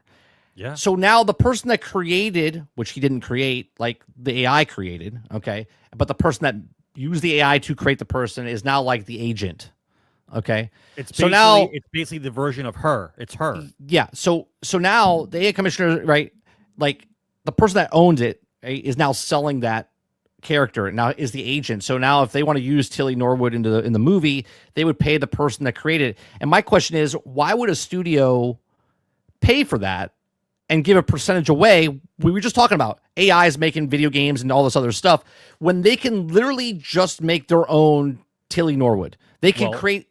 Well, because if you build up a brand, which is TillyNorwood, and you have a following, if you have 4 million people watching podcasts with TillyNorwood, and then you rent her out or sell her out to other companies who want TillyNorwood because you have brand recognition. Otherwise, you have to build your own brand. Yeah. Right? You'd have to do like Skip McNeely, who's another guy who you then have to build up the brand. But you do a little hot chick who looks like she's illegal, by the way, and you put her in everything, including news reports, podcasts, Right, she never ages. Whatever. Right. She never ages. Right. You can make her older. You can make her younger. Right. Like this is going down a road that I don't know, man. It says wrote the audience care about the story. He says wrote that audiences care about the story, not whether the star has a pulse. And the AI can prove that the answer is shrinking budgets, increasing demand on content. We want Tilly to be the next Scarlett Johansson or Natalie Portman that's aimed at of what we're doing. Okay, he says the Broadcast International, I think that rather just to see Scarlett Johansson or Natalie Portman get the gigs. Right? So he's trying to basically push out actors and stuff like that. And I don't want to say that there's no place for it. I think there's a genre for it. I do. Right? Like, I think there's right between Japanese animation and porn. Yeah, you know what I mean? TillyNorwood's right here. Right. This is where TillyNorwood But do you know what I'm saying? I don't want to say this is bad and it shouldn't happen, but I think this is a genre where people... This is exactly what you should say, because you're going to...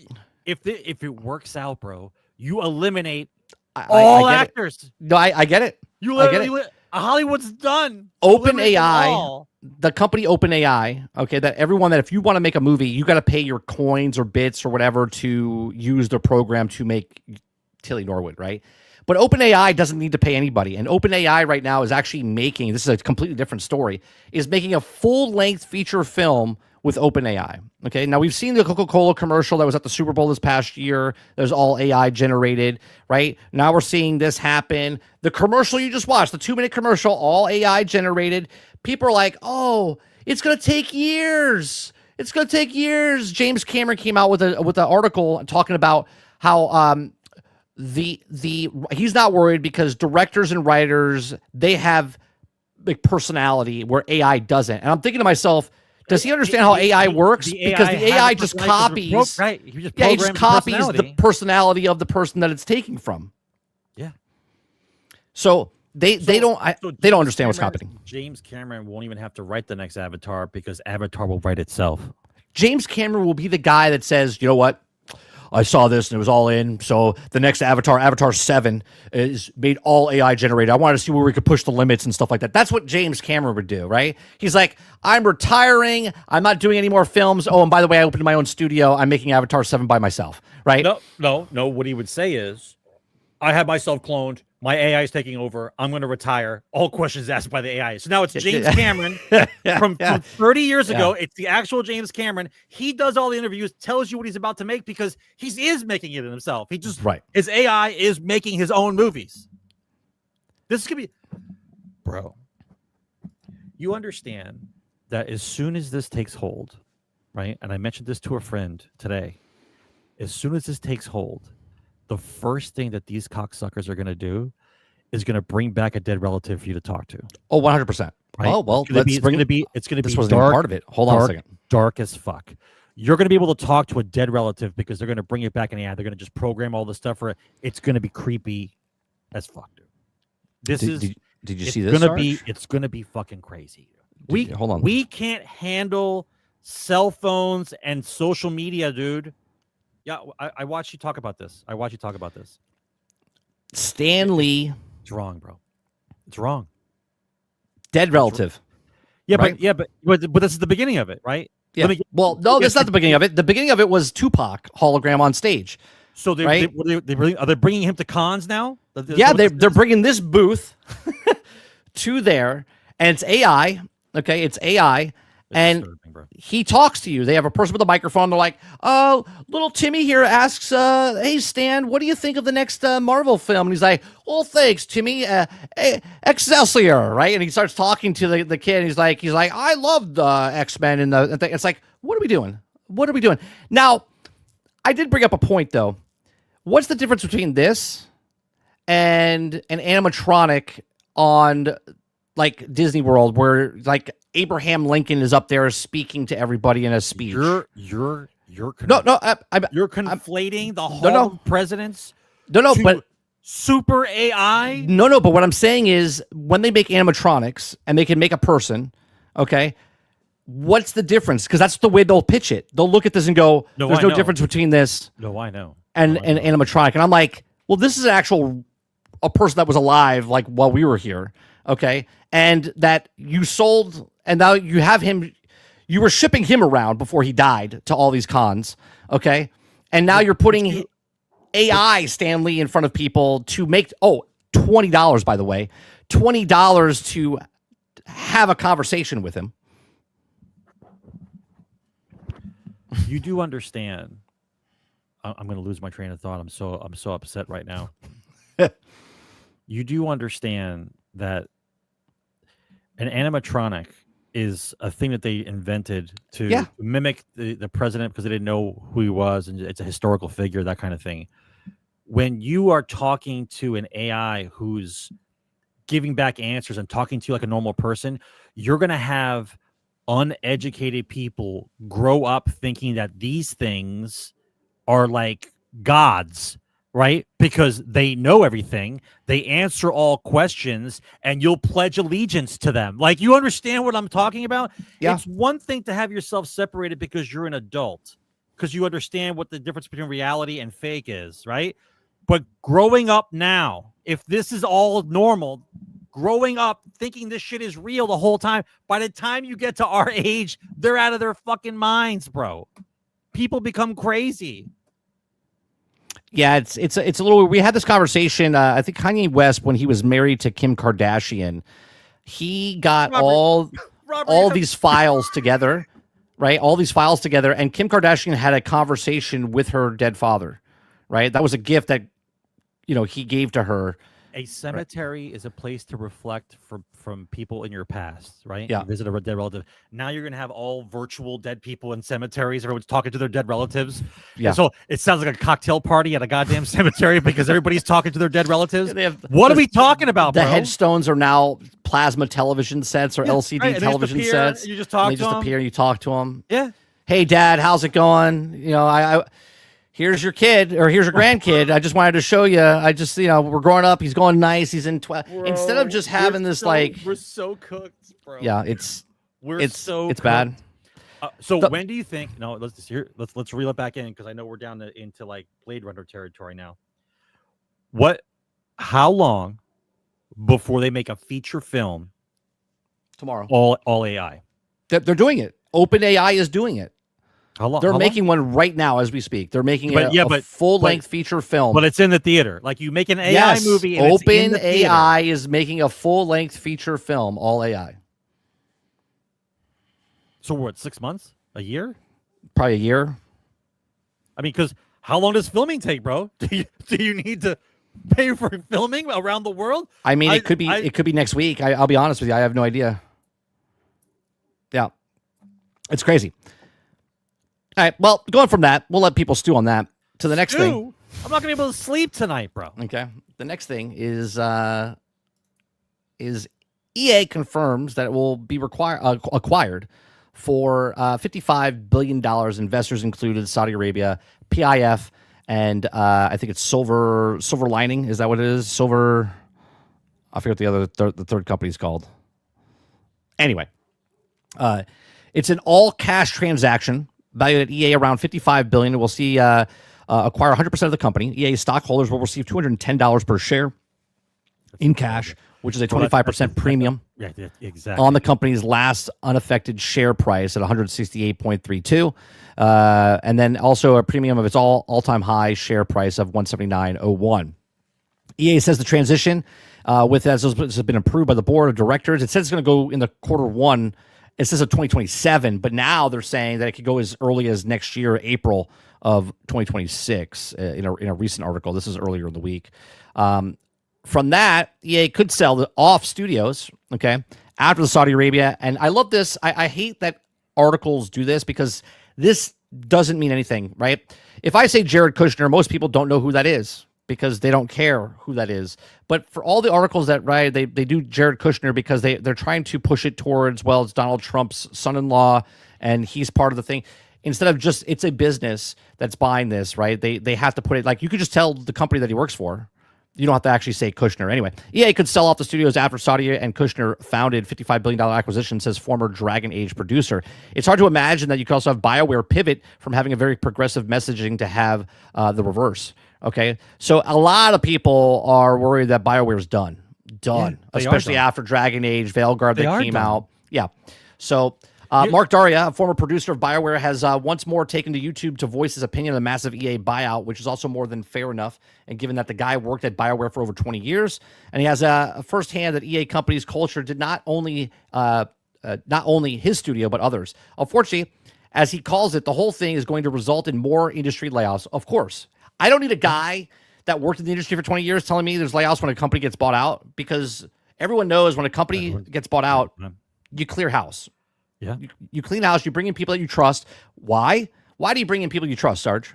Because you know how much you can pay them. You know what they can do. You know they'll make money. Right, and they'll make money. These guys have been sitting dead in the closet discussing what they're going to make for a game for the last 5 years. They haven't made shit. They're still discussing what they want to make. A small team has started to work on Mass Effect, right? Sure. So the buyout is a leverage buyout, which Daria says that means that EA is going to have an additional $20 billion of debt on its balance sheet. Obviously, adding $20 billion to the balance sheet is going to require you to pay a lot of interest. And if we look at EA's current financials, we're netting about $1.1 to $1.2 billion each year. If that $20 billion is sitting at a 5% interest rate at $1 billion interest, that needs to be paid every year just to service the debt.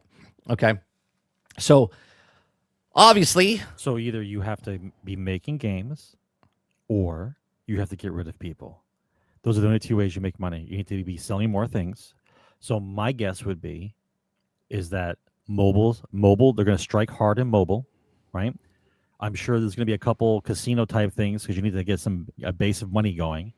I'm sure they'll consolidate the studios that they have, and they'll try to push them out. But let's be honest, in order to cover that kind of money, right? It's almost like a Wall Street type of situation where the company's worth more broken up than it is together as a whole. But what you have to remember is, even though it's $22 million in the red on their sheet, there is no way in the history of takeovers that these guys didn't do the numbers on EA and the numbers that EA makes. Otherwise, this deal would never have happened. Not to mention that we've heard nothing from government at all about whether this deal should go through at all. Now, I understand it's going private, but the same rules apply during a takeover. It's going to go through. So I will wait to see. We have until the beginning of next year. I will wait and see if somebody comes up with some things to say about this because of what they're trying to do. Because if it goes through without a hitch, like nobody says anything, no questions, no third-party intervention, no government intervention, no nothing. If this goes through that smooth, you can bet your ass a lot of other companies will do the exact same thing. Oh, 100%. Because then think about it. All the money that they could make, they will make for themselves and not have to worry about the shareholder. Right. More money for them. And we'll worry about who they're going to offend. Right. You know what I mean? They could just make it on their own. So let's put it this way. The amount of pushback on all the stories about woke employees, activist employees, people trying to push an agenda in a video game as opposed to just making the video game. And it's widespread now. The Sweet Baby's back in the news again. The Sweet Baby stuff is back in because of all the stuff keeps bringing it back up. So you're going to get to the point where you want to flush it all down the toilet and start over. And the only way you do that is by starting over with smaller studios, and you start buying the smaller studio and let them be the small studio, but under your umbrella. Right? They can work with their 10 guys. We're not going to give you any more guys, but you're under our umbrella. You're over there because it's easier for them. It's easier for them because then in case their game doesn't sell well, that they have a cushion, right? Because they have someone in their corner. But, right, leadership is what matters. Leadership in small independent studios is what runs companies. You need to have people who are savvy, who know how to run a team, who know how to get people to work together and to pump out a game. It's not easy to put 150 people in a building to try to make a game. Well, it's just not. The problem, though, with major companies like these guys investing in, and they have investments all over the place, 10%, 6%, 5%, you know, they're like Tencent, right? The Saudi Arabia company and whatnot. The problem is they don't want to buy the independent guys because the independent guys are not making enough money, right? They're not making enough money. $22 billion over 5 years is a lot of money. No, I understand that. What I'm saying is they would rather pick up a company like EA, not a company like the guy who made Tunic. Do you know what I'm saying? Because Tunic. No, I understand. Right? They're not going to make their money investment back on that, and they want to make money. But if Tunic was a slot machine game, was a slot machine game on mobile? But that's what I'm saying. But that's not a small game. If you're making, they would come in and buy. If King Mobile, if Microsoft didn't buy it, Saudi Arabia would come in and buy King Mobile because that's making a boatload of money. But they're not going to buy I made a game and Deadliest Day Road Trip. It made let's say it makes $1 million. No one's investing from a bigger corporation is not going to invest in a company like that because it's chump change for them. So the only way you can make that kind of money is through microtransactions, mobile devices, gotcha games. The $1 billion that they make from Madden football alone in 6 months, you know what I mean, or every month, or the FC. Or whatever. We'll see what happens with Battlefield 6 in the next week or so, right? Because they're predicting that like 5 million people are going to buy it. When does it come out? October 10th. The 10th. Next week. It doesn't come out on a Friday. No game comes out on a Friday. Yeah, it usually comes out. Sure, it's not like on the 13th or the 14th. It comes out on Friday. It might be early access for 3 days, early access for the people that bought it and stuff. Yeah, that makes more sense. Okay. But it comes out on the 10th. Is it the 10th? It's the 10th. Yeah. The 10th is a Friday. Also here, EA CEO says the company's values will remain unchanged. Well, that's funny because the values of the company are money. Well, I'm sorry. What values are you speaking of? If you're talking money. If you're talking about the value of money, but you can't tell me all the woke garbage is going on. You think you're going to keep all that shit in there? That's not going to make the money. Yeah. So, we'll see what happens with EA. But yeah, that's a crazy deal. $55 billion. Dude, that's a lot of cash. And let me tell you, this is the flare. Everyone's going to see this and go, "Oh, I'm going to go private too. I'm going to go private. I'm going to go private." Everyone's going to go private. They don't have to worry about. They don't have to worry about telling people if it sold well or didn't sell well. They just say, "Hey, yeah, we're doing great. We're doing great." Yeah, of course they're doing great. They're putting the money in their pocket. Yeah, that's how it works. You don't have to worry about dividends or sharing anything. You don't have to report anything, right? Imagine an MTX unlimited, no consumer protection, no oversight, and you're just making money off of kids, and there's no oversight at all. No consumer protection, no nothing. We just make games and people buy shit. Yeah, that's what we're talking about. Yep. All right, so I'll give the benefit of the doubt. I'll give them a year. Let's see what they come up with, right? But if you hear that EA has record profits again, right? Because remember, EA was one of the companies that had record profits the last, I think it was 5 quarters or 6 quarters, right? Record profits. So that's why do you think they got offered that much money, right? The valuation of a company is based off of like a 5-year or 6-year stint. I remember value. A couple of years ago, I said that EA is going to get bought out, and everyone's like, no one can buy them out, only the big companies. And I said Amazon, I said Apple, I said Microsoft, or a country. Right. And what was funny is I said everyone's got a price. EA's price was $55 billion. Alter, that the $20 billion in debt is not theirs. Yeah. No. The $20 billion EA is profitable. EA is profitable. Yeah, the $20 bill in debt is from the actual when they do the buyout, they did a loan for the buyout. So that loan goes on to EA after the buyout. So they attach the loan to EA. That's why it's $20 billion in debt. But that's not EA's debt. They didn't have $20 billion when they got bought out. I read this the other day. To the list. I read this the other day, right? EA didn't build up a $20 billion debt, right? They were profitable, right? Before the buyout, EA was solid financially, right? They were perfect shape.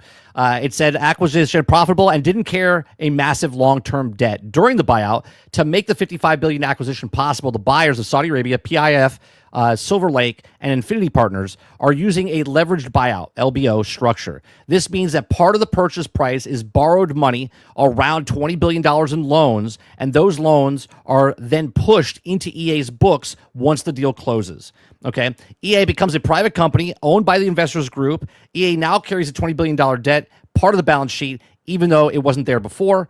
And the future profits from FC, Madden, Apex Legends are expected to cover the debt payments. That's why they have a 20. Right. Okay, but that's my point. You have to understand.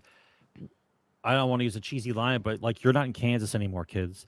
Like, the only way a deal like this would go through is they know the profit of the company on a year. Yeah, they know what it is. That's why they did it. They're like, we'll do 20. We'll make that back in 4 to 5 years. Right. They know what the company can do. And if they tweak it and they make more of the same things that keep making them money and they get rid of the fat, they'll just make it back quicker. That's the issue. You guys think that EA is going to fail because the game sucks, but we are, especially in this room, we're all closed-minded to the universe of mobile. You guys don't play mobile games, but these companies so you don't think mobile exists. These companies are only making this level of money because of mobile, right? That's the reason. Like, yes, the sports games do a shit ton of money. I will not lie, but the amount of money that we're talking about that they need to recoup for this is in the mobile market, right? Once again, 250 million people have a console. Another 147 million people have PCs. Half a billion people, 750 million. There's like 250 million people with PC gaming. I'll give you 800 million people, right? You're talking about 800 million people versus 3.2 billion people, right? We're not talking about making games anymore, kids. We're talking about it's Superman 3, right? Like, anyone remember Superman 3? What was the villain in Superman 3? Richard Pryor writes a program. It was a program. It was AI. Right? Just wanted to take it. He writes a program that when a bank transaction happens, he takes the fraction of the penny that doesn't exist, the fraction penny, and rounds it and puts it in an account on the side. That was the whole scam. Right? As a matter of fact, it's the same scam as Office Space. Office Space, right? It's Office Space. Round the penny, put it into an account. That's what we're talking about, man. They are harvesting fractions of pennies from everybody on the goddamn planet. Right? Yeah. So Eric's asking, what are the Saudis after, though? Video games, information gathering? Do you think it's only for after the mobile market? No. Sarge's not saying it's just after the mobile market. They're diversifying because they know they can't be. They have a plan forever. Yeah, they have a plan. Saudi Arabia has a plan. They have to diversify by 2030. By 2030. Yeah, by 2030, they want to diversify their entire market because Saudi Arabia is known for oil. They've been buying up companies. This is not the first company they bought. They've been buying the last 5 years. Okay, 5% here, 6% there, 10% here. They own a lot of different in their hands in a lot of different companies. Okay. The Saudi Arabian company is trying to diversify their portfolio to get out of oil, okay? Because they know that America, is not dependent on their oil anymore. But guess what? We're dependent on video games. We're dependent on the mobile area. We're dependent on electronics. So they went, well, what makes a lot of money like oil? Video games. So they started investing in video game markets. This is what they're doing. So this is why they're going for American companies, because no matter what anyone says, we are the biggest market in the world. Our money's the biggest.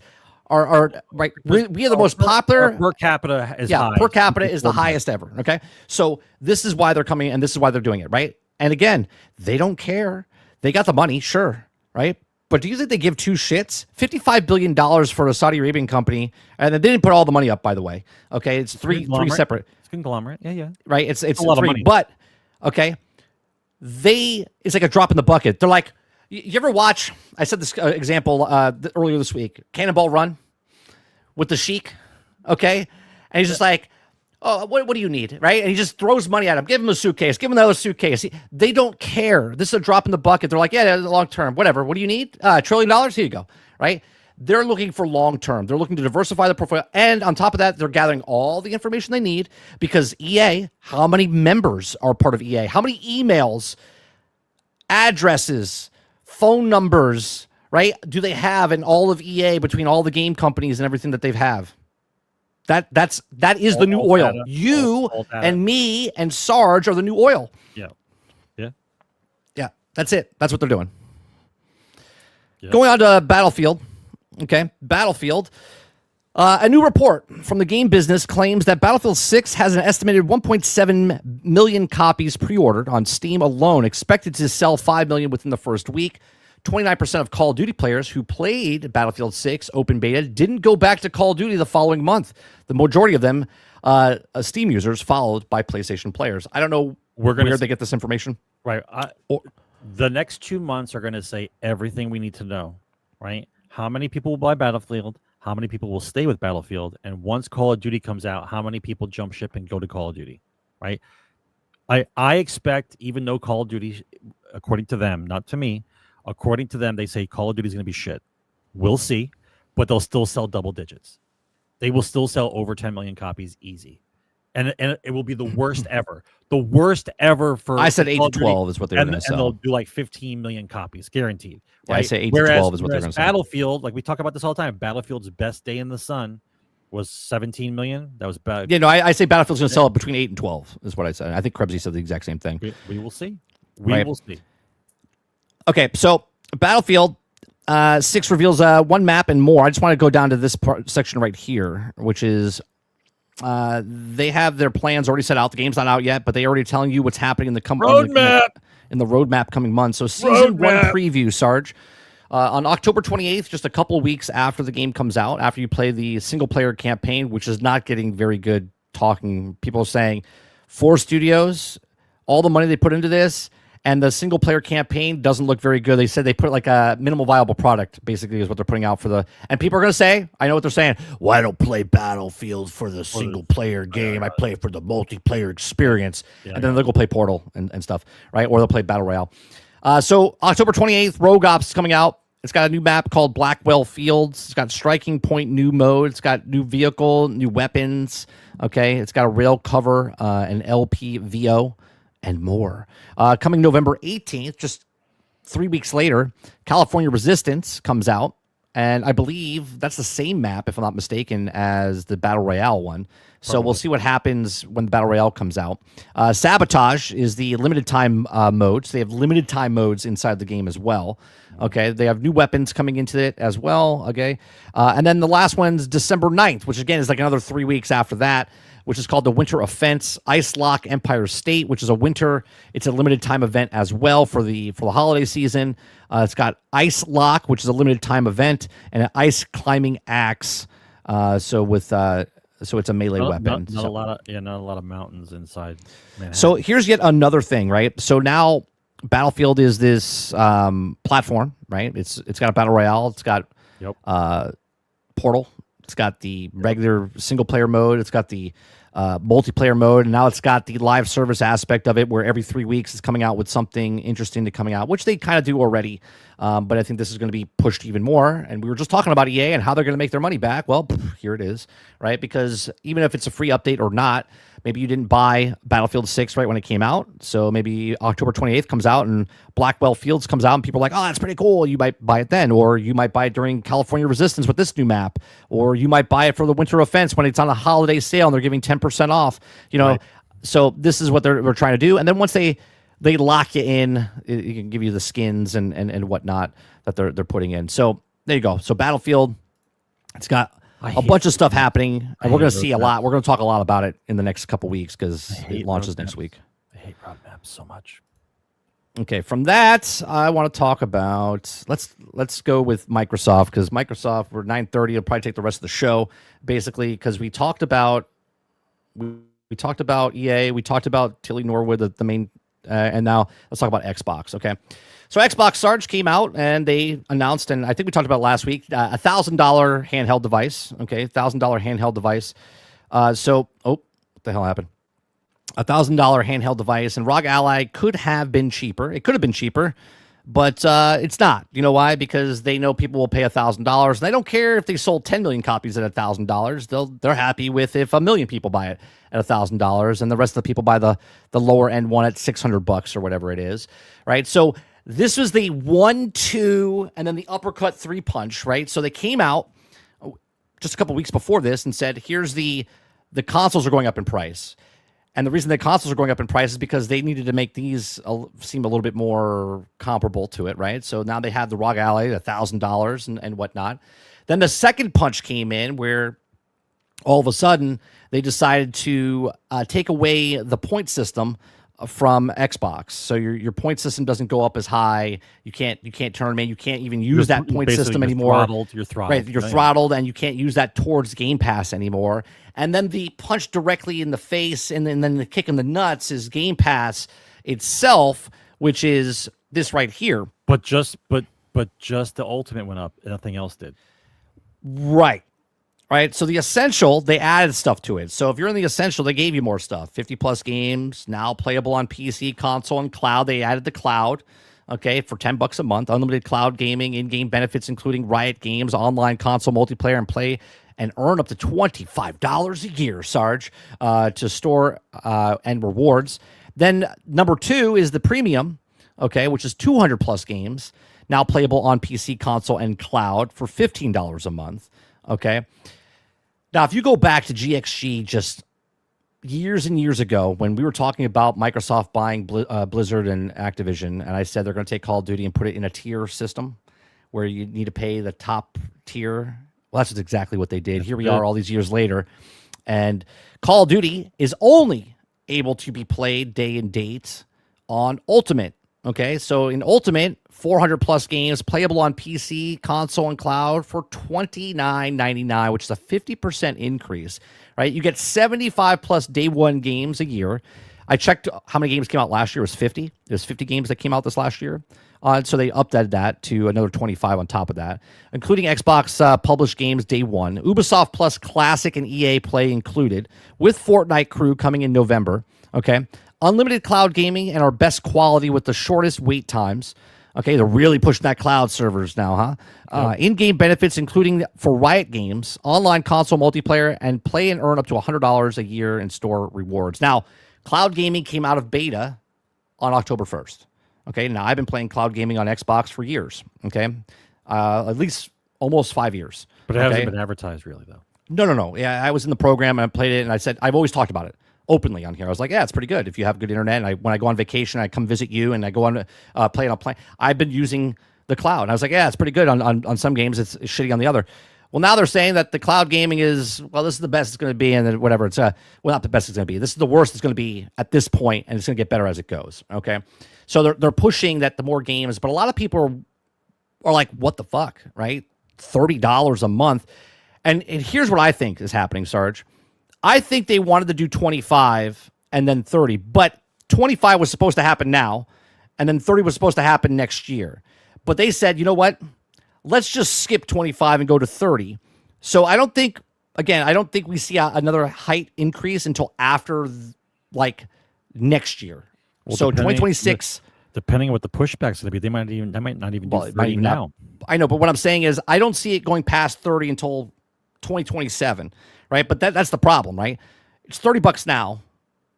If they do, let's say, World of Warcraft, and they take that and put it on the Ultimate, right? They take all the people from Battle.net, move them over to the Ultimate Edition, give them World of Warcraft plus all this other stuff, right? Do they charge 35? Do they charge 40? Like, where are we going with this, right? It's $30 now. Well, you have to remember, once again, that for the last, I don't know, maybe 8 years, they've been gathering all the information about who has what, how long they play, what games they buy. They know everything. So when they do a price increase like this, they know exactly who's going to stay. They know exactly who's going to say, I'll just drop down to whatever, but they're still in it, right? They might drop down, right? The people that are saying, I'm canceling Game Pass, I don't believe them, and I'll tell you why. Because remember, the things that we don't talk about still exist, right? Xbox Live is inside. Right, you have to have Xbox Game Pass to play multiplayer games. Play any kind of unless you're playing like free-to-play games like Battle Royale and stuff like that. But yes, fine. Any multiplayer game that you want to play with your friends, you have to have it in order to play. You have to be online. So at the worst, you're saying you want to cancel it. That's great, but I keep hearing all these games you guys play, but you have to be in it to have to play. So right, they could drop down to $10 a month, right? They could drop down. You're getting $10 a month. It didn't drop. That's where it's been. It's been there. Right? No, I'm saying that you if you're an Ultimate member and you're like, I don't want to pay $30. Oh, you want to drop down? Yeah, you drop down minimum $10 to right. Yeah. But the difference is this. Now you mentioned it a little bit, and it's not 100% correct, but your theory is sound. The number of people that they know are going to move from Ultimate and move over to Premium or cancel, or cancel completely. They are completely okay with 100%. They've already factored in. Already did the math. What's going to happen? What the low end was going to be and the high end. The number of people that stay and pay the $30 because of the things they keep adding. Now, I'll say this. What I think will happen is, depending on how bad the pushback is, if the pushback is real and everybody says fuck you, right? They might change the number. Now, if they don't change the number from the pushback, what they might do is just sweeten the deal. Right? Yeah, they'll just add more stuff. They'll add 100%. More stuff to that to make you feel like they have stuff in the pocket right now in their back pocket. They're just like, they're waiting. Oh, that's not enough? Well, what right. about this? Yep. You know what I mean? That's exactly right. So what you're looking at here is basically pushing the market to the limit to say, well, this is what it is now. So who's in? Exactly. And they're just waiting to see. They're waiting to see if their guesses are correct, right? If you get a 15% or 20% dump, but they don't dump and run, They just lower. They just dump and go lower into you're still in the ecosystem. Yeah, you're still in the ecosystem. And the people that completely canceled. So I did this. Just say they had 30 million people. I said this earlier. 30 million people. But they don't lose any. But they don't. No, lose no, any I understand. money. But let's say you had 30 million people at $20, right? 3 times 2 is 500 million every month, right? Yeah. 500 million. But now let's say 10 million people decide I don't want to pay. It won't be that high. No, I know that. But let's say 10 million people don't want to pay the $30 anymore. So they leave completely. They leave Game Pass. So now there's only 20 million people left playing Game Pass, but they're all at the $30. They're still at $500 million a month because they haven't moved, because those people have made up for the 10 million that left. Let me tell you something. 10 million people aren't leaving. No, okay? Not even close. 2-3 million. Like right? even myself, I'm looking at this. I'm like, I'm going to drop down. I'm not. Right. Why am I? First of all, let me explain something to you. The term day and date means absolutely nothing to me. Yeah. What does that mean to you? So do you think that the game comes out on the 10th and I get to play it on the 10th? Whoopity doo. Right. I have to wait a year. Broke? Okay. Is the game broke, buggy, unfinished, but I get to play it anyway? Congratulations. Right. Who cares if the game doesn't work right? I get it day and date. Meanwhile, right, you're paying premium money for a game to come out broke, buggy, and unfinished. Right. So if I'm the brokey and I'm paying $10 a month, and a year after the game comes out, after it's been patched, I get to play it on my brokey level, but the game's done. What did I lose? Nothing. I just don't see how they're trying to tell you that gaming is now a premium thing. They've identified the number of whales who are in the console system, and they know that that doesn't mean anything to them, and they'll hold on to them. The rest of us are just floating around deciding what we want to do. This month I'll get Game Pass. This month I won't. I found some gift cards and new games coming out. I'll get Game Pass for a couple months. Right? It doesn't matter. The argument that I keep hearing back and forth is it's not worth the money. To you, it's not worth the money. As long as you're in the ecosystem, they're collecting money from you for doing nothing, right? We go back and forth about this whole deal system about what they have to pay out. You do realize that the original way Game Pass started is they put a bunch of old games on there that people didn't play anymore and said, hey, how would you like to try this service where you get to play all the old games that you might not have ever bought before for a low price of $15? Look at what Ubisoft just did. Yeah. Right. Same thing. So now, after time, the new games that were out once are now our old games on Game Pass. They cycle in and out forever. They're just there. So when you say to yourself, is it worth it? My question to you is, well, what are you paying for cable? What are you paying for cable? Is your cable bill $250 because you have the sports package? Or if you only have basic cable, you're still paying $180? Like, what are you paying for entertainment purposes, right? So if you are the type of person that doesn't watch TV, right? Maybe you're a reader and for entertainment, you do other things. You don't care about the table. You pay for your online. You watch stuff on your computer, right? You're not paying for online for like this. Like, remember, this online, right? PC's already included. I have to pay to be online on a console. This still hasn't stopped yet. Yeah. Right. This still hasn't 3 stopped decades. Yet. No yeah, questions. We're still doing it. Right. So now you have this group of people that they know aren't leaving. Right. So you can be mad. You can quit. You can say, I don't want to pay for it. It's not worth it. But they know who's staying. Right. They know who's staying. Look, I want 400 plus games.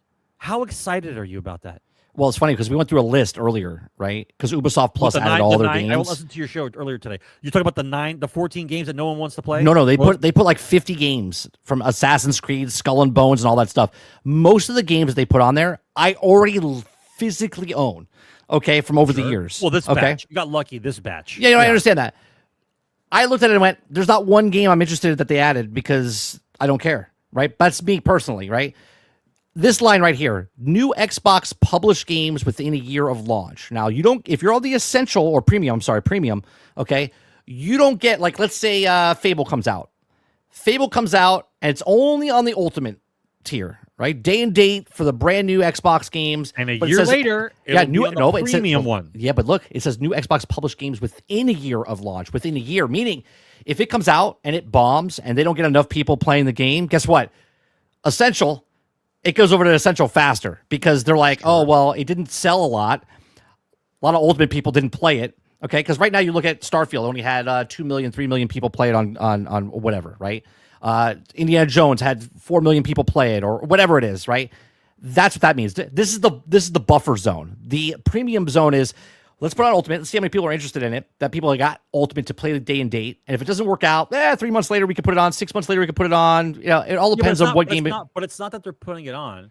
They're just allowing more people to have access to it. Correct. They're opening it up to more people. It's on Yes. Game Pass, but the But little only the block, Ultimate, little yes. block is on your side where I don't see the game because I'm not paying to play, right? See, El Nini says the main thing is the main selling point for Game Pass is day and date. I don't think so. But I'm coming to this from a different either. I'm coming to this from a different perspective, El Nini. My son doesn't play day and date new games. Doesn't give a shit about any of the new games. You know why? Because every single game on Game Pass is new to him. Every game is new to him, right? It doesn't matter if it's a 5-year-old game he never plays. He just started playing Halo.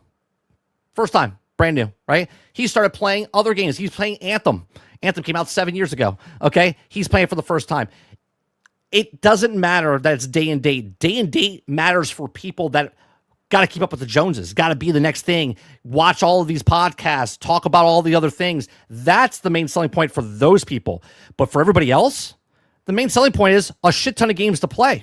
That's what it is, right? That's not a selling point, right? Yeah, I look at it and I'm trying to establish the value by reading it, right? I don't see the value of the service you're talking about where it's not different than the service I just had last week. Like they're right. Putting I'm paying $10 more. Putting a bigger number on there that says 400 plus games isn't like what the value is. Right. That's not value.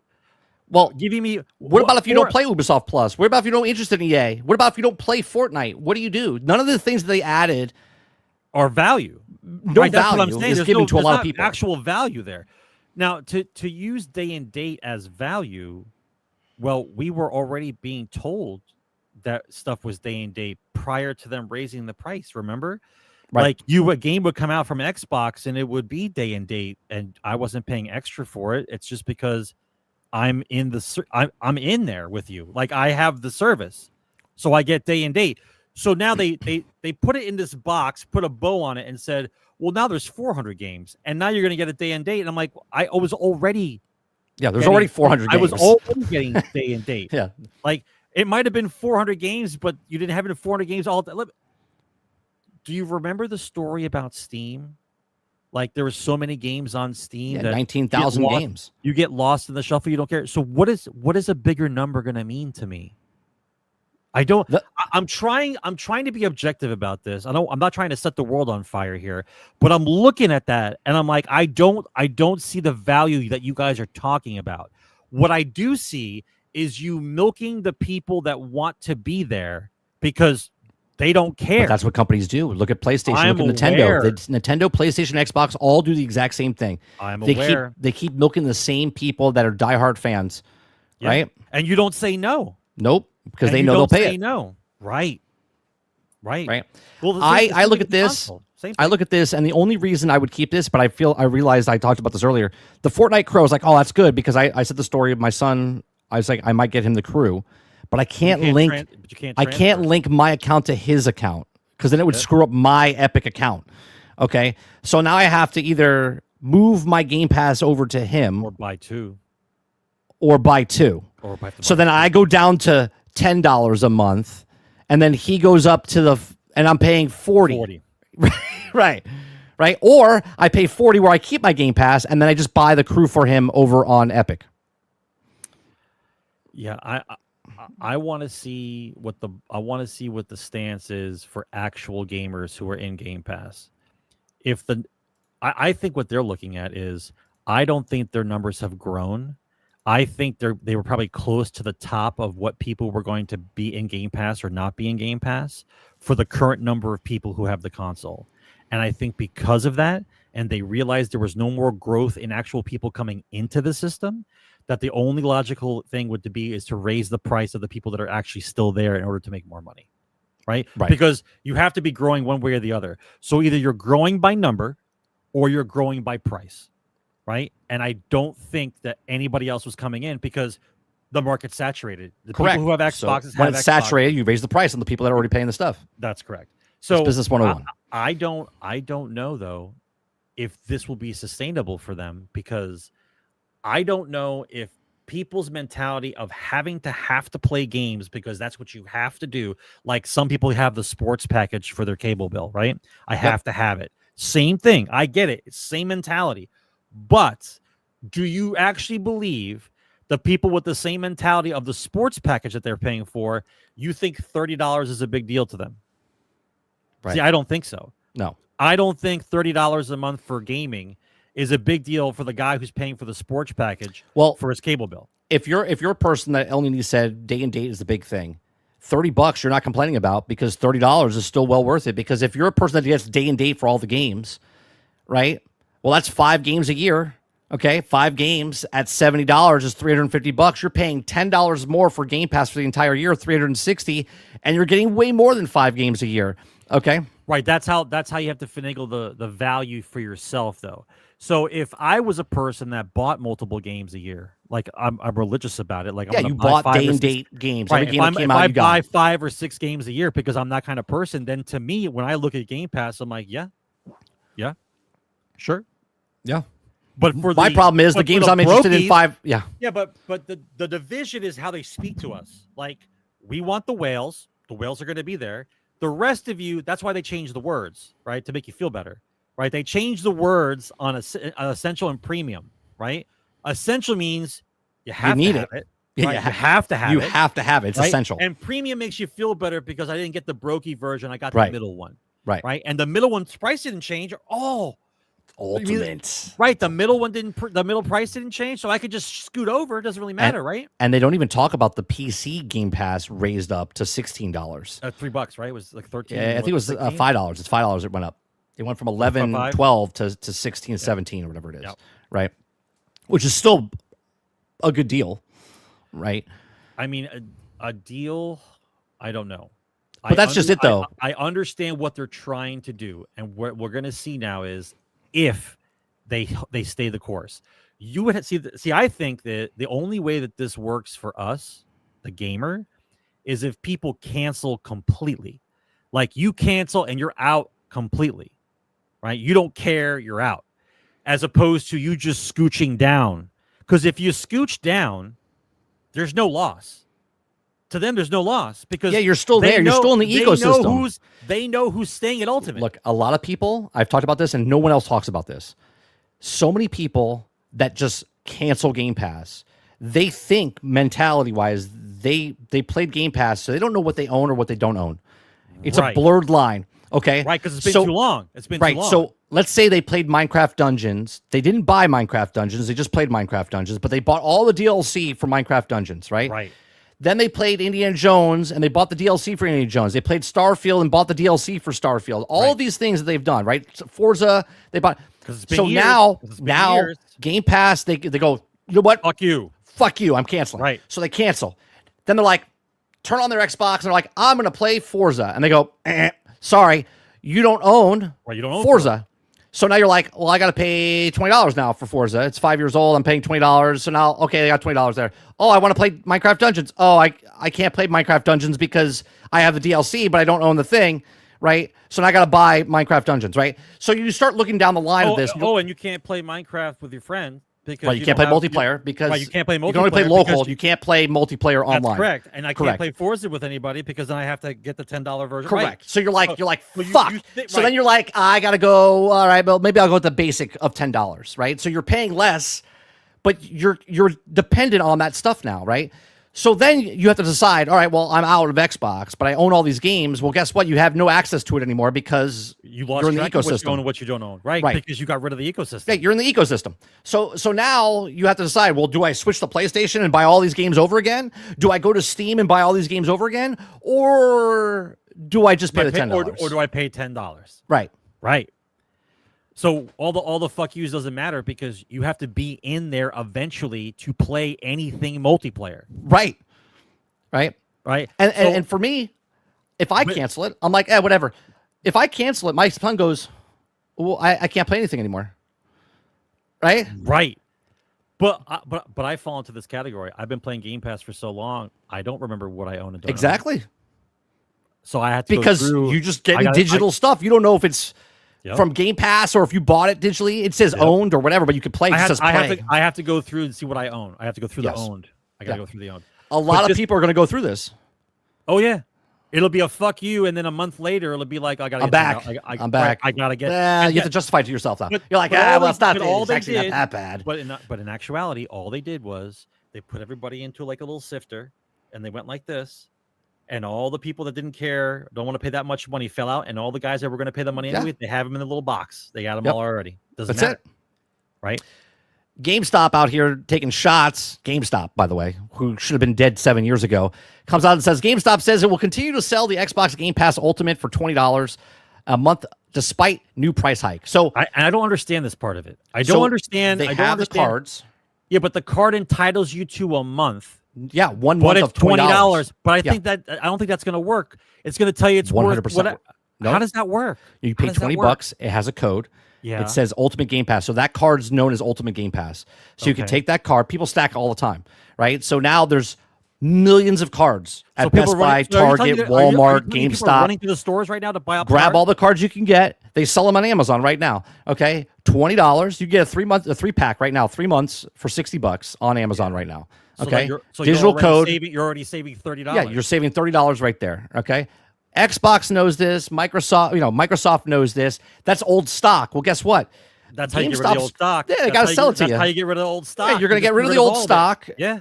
They'll put the new stock on after the Christmas or whatever. And it's no sweat off their balls because they don't care. They don't care. They know people stack. They know like a year from now, other people will fall off the and then they have to pay the new price. Right. They'll get you. Look, we lease a car.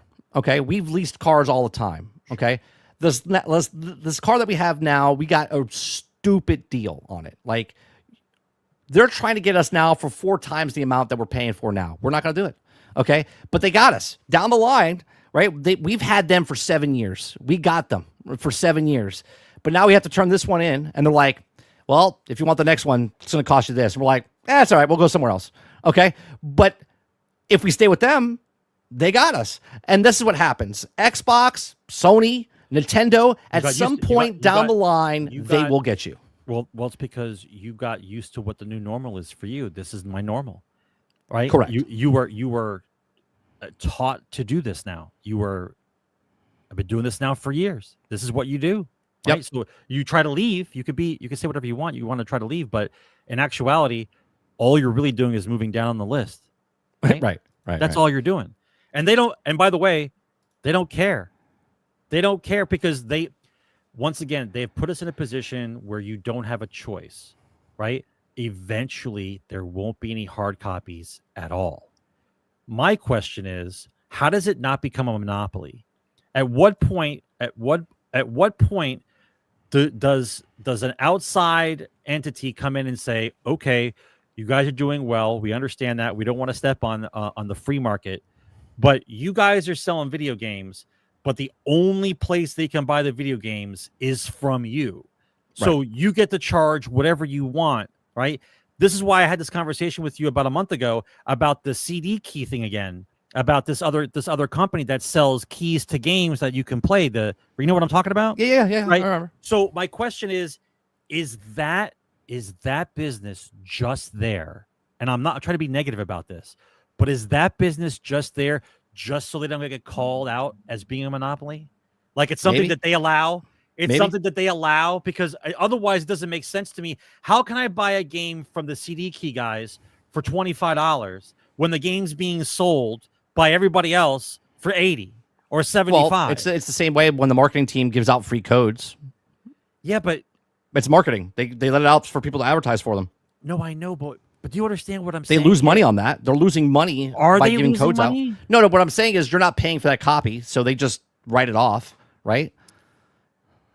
I'm just trying to figure out the stance here because if they control the complete product. There's no third party involved, right? That's a monopoly. I can't buy the game I cannot buy the game anywhere but here. It's not a monopoly because Xbox is not considered a monopoly because you can buy it on PC, you can buy it on Xbox, you can buy it on PlayStation, you can buy it on Amazon. It's still Microsoft. You see but they're letting it sell to other places. Microsoft. Yeah, but you're buying it from Amazon, they're taking a 30% cut. You're buying it from PlayStation, they're taking their 30% cut. They're sharing the wealth. A monopoly would be like Apple, what they were doing, where they wouldn't let anyone else have a store to sell stuff, and that's why Epic is going to going up against. But the way I'm looking at it, the entity is the same. It's still Microsoft.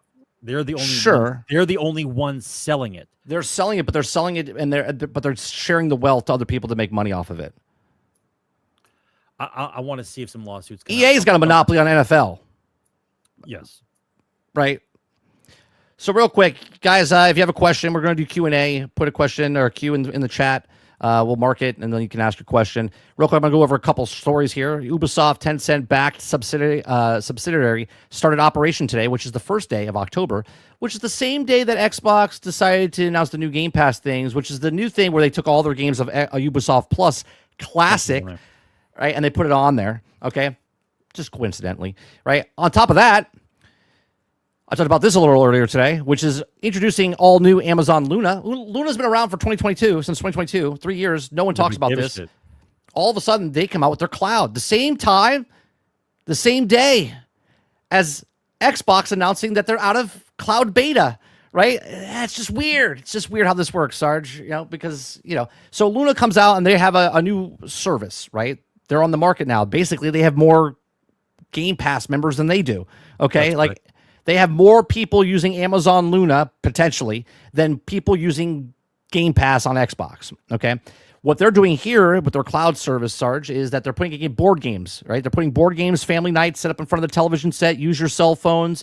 You can use Bluetooth controllers. You can play games like Hogwarts Legacy, FC25. You can play the new Courtroom Chaos of Snoop Dogg interactive board game type of thing. Is that a real game? It's a real game. Courtroom, yeah. Courtroom Chaos. Courtroom Chaos starring Snoop Dogg. He's the judge, and you gotta play. Yeah, okay.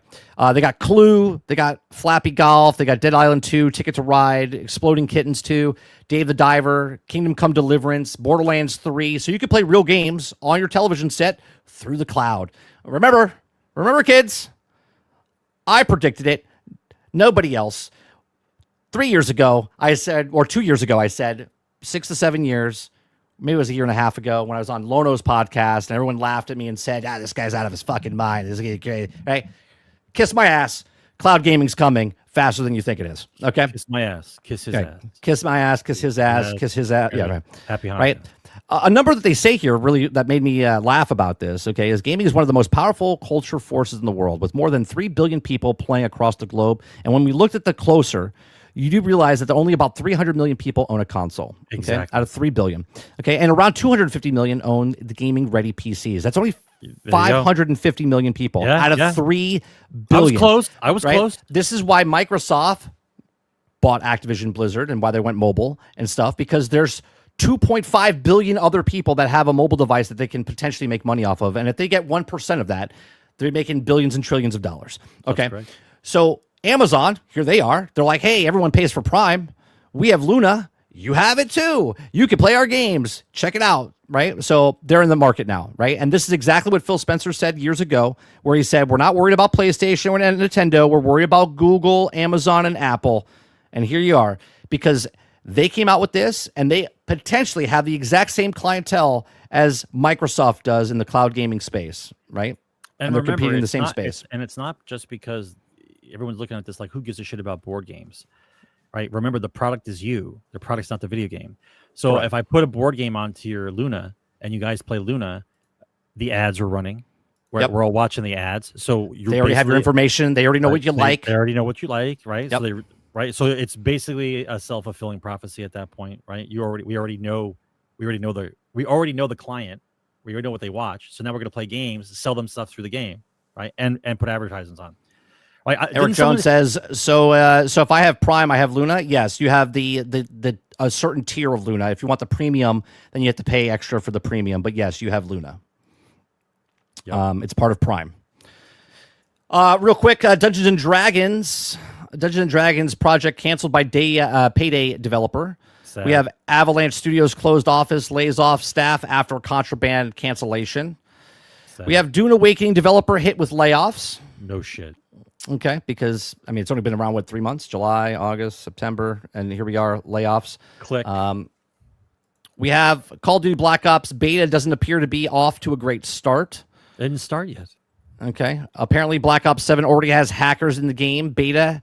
We didn't. That just the launched. game's not out yet. No, it's in beta right now. Oh Jesus. Okay. Black Ops 7 beta debuts to a woeful number of 2 major platforms. So for the 24-hour peak, just under 75,000 users. By comparison, Battlefield 6 peaked at the same point during early access of beta window, around 335,000 users. On Twitch, Black Ops 7 had 185,000 viewers at the time of publishing this, while also the same window, Battlefield 6 had 504,000. Rah, here we go. I'm a fan of this one. I do not listen to viewers. I will listen to sales. I want to know sales. I don't care how many people on Twitch are playing the beta, or I want sale numbers. That's it. They won't I tell don't you give a sales shit about numbers. anything else. I don't give a shit about anything else. They won't tell you sales numbers. Oh, real quick, Fallout 76. Here's something I was right about again, Sarge. Not because of Fallout 76, but of the series. The crossover? The Fallout, right? One, I talked about a crossover if they did crossover, and they are doing a crossover. They have the ghoul coming in because it takes place 200 years prior to the show. So he was a ghoul, okay, during that time frame. So he, the actor, is actually playing the ghoul inside of Fallout 76. He's going to give you quests and stuff. They have a whole new map section.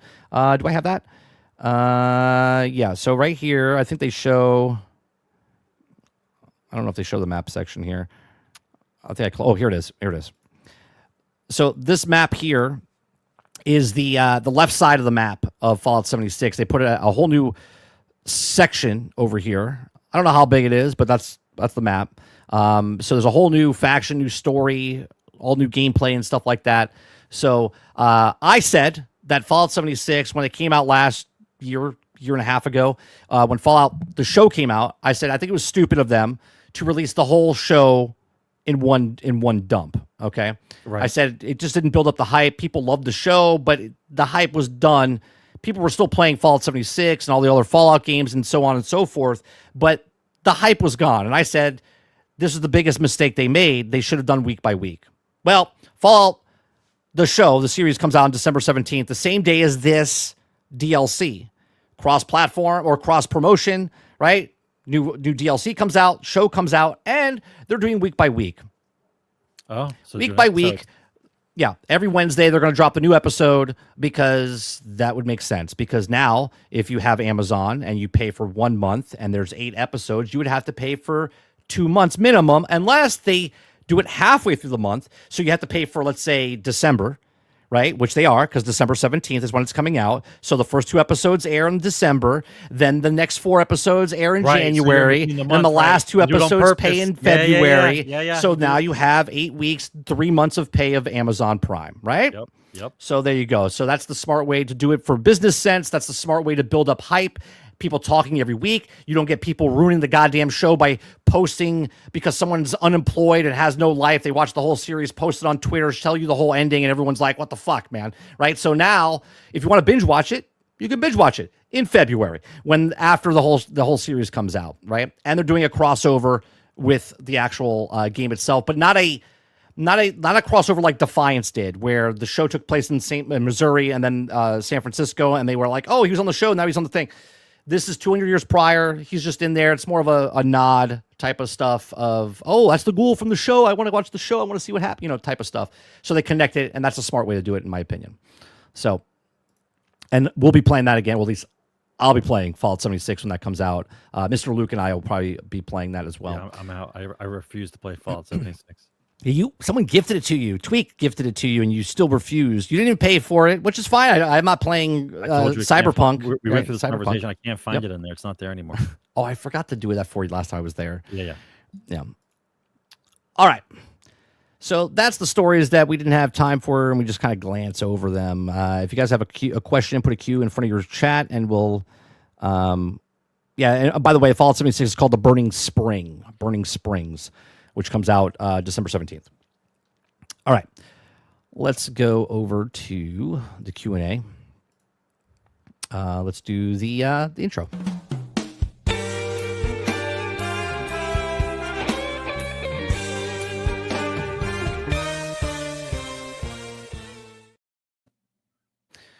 All right, first question, and we'll keep the red banner up for a little bit. Once that goes off, I won't take any more questions. Altered says, when will we have a feature film of TillyNorwood and Stan Lee? 18 months? Together in the same thing. She'll be months. the biggest Stan Lee fan that there is. And she was the inspiration of Stan Lee. It's a love story of how he met TillyNorwood and how he made Marvel based off of TillyNorwood. Right? She was so inspirational for Stan when they were young lovers, right? And then he didn't marry her and met his wife down the road. Look at me. I already wrote a whole story for TillyNorwood and Stan Lee. There you go. And TillyNorwood heard you and going to take that story. Yeah, it's going to take it. There you go. Next one is Krebsy says, going off the start of the show, have you ever heard of the conspiracy that anytime you feel like you are close to dying, you actually died, but got transported to a different reality that you lived? No, I've never heard that. Krebsy, whatever mushrooms you're on, bro, just call me afterwards. How would that work, though? Send me a text message in Discord. Does that mean me and my son both died at the exact same moment and went to the same actual plane together? How would that work? I have questions. I like the other theory where we're in multiple timelines, and every time one of my other doubles dies, I get stronger. I like that one. Was that Jet Li? I never heard that either. Yeah, Jet Li the one. That was the based on that theory. Huh. Like if there's 1,000 of me, when I die in a different. What happens when I get weaker? You don't get you get stronger when your other doubles die. The more strength goes to the people that are left. Oh, okay. Yeah. So is it chosen which one is the strongest? It was a kung fu movie. I just watched it. Wait, I have a question. Movies. So if the one person, let's say there's 10 of you, one dies, does that power distribute evenly across the other 9? Yes. Okay. All right. Yes. Yeah, that's the theory. Okay. So if you're a complete pansy all your life, nobody on your timeline. No one's died. Yeah. No one's died. Yeah. Altered says, now that Xbox Game Pass is more expensive than PlayStation Plus, since people don't own their games on Game Pass, do you think people might go to PlayStation in the next gen of consoles since the PlayStation Plus is cheaper? PlayStation is going to raise their price too. The problem with that is that if you're a brand new gamer, I would think they would go to PlayStation. But if you're a person that already owns your games, you have a sunk cost fallacy in that, and you're in that ecosystem. So let's say I own Borderlands 1, 2, 3, Wonderland, but I'm like, oh, now I'm going to go to PlayStation. Well, I got to buy 1, 2, 3, Wonder World. I have to buy all that again. So it's unlikely, unless you're someone like us, where you own multiple consoles and stuff. You'd be like, it's no big deal. I'll just go play that. Or I don't care about my old games. I still have the old system. I can go play that. But for the new system, a lot of people are like, the reason they would buy a PlayStation is because it plays the backlogs of all their other old games that they can still play on the new system. But if you have all your old stuff on one system, you wouldn't switch to the other one because it'd be really hard for you to play the other old games unless you still have your system. You didn't trade it in. I don't know. I want to say yes, people would do it, but I don't think a majority of people would do it. You have an answer for this? No, I mean, I believe that PlayStation is going to raise their price because that's what they're doing. They're just following each other down the road here. I believe PlayStation would have to find a way to give more value to PlayStation. Oh, they will. And then they're going to charge you more. Yeah. Oh, they're definitely going to go up. They're going to be like, wait a minute. There's people over there paying $30. We can raise ours to $30. How much is PlayStation Plus? I forget how much. I think their high tier is like 20. It was like 20, I think, or a little under 20. I think it was like 18 or 19, something like that. Okay. So here, I don't know. Let me look it up. No, it's all right. They're in the same. Well, I want to know because I don't know. PlayStation Plus prices. All right. Let's see. PlayStation Plus. PlayStation Plus benefits. No, where's the pricing here? $160 a year. They're saying. Okay, I don't know. I don't pay for PlayStation Plus. That's why I was curious. Yeah. I don't know either. That's why I want to look it up. So premium is $160 for 12 months, right? Extra is $134.99, and essential is so $10 a month. $15 a month and $17.99 a month. They're all in cahoots. Yeah. It's the same numbers. Yeah. So this right here. So you know damn well their price is going up. Yeah, they won't go to 30. They'll go to 25. Well, we'll see. Yeah, they'll go to 25. We'll see what they give you more. Put that in the big book of bull. PlayStation will raise their price to $24.99. You gotta clip it. If you're gonna say that, you have to clip it so you know later where to find it. You gotta clip it. Where's the book?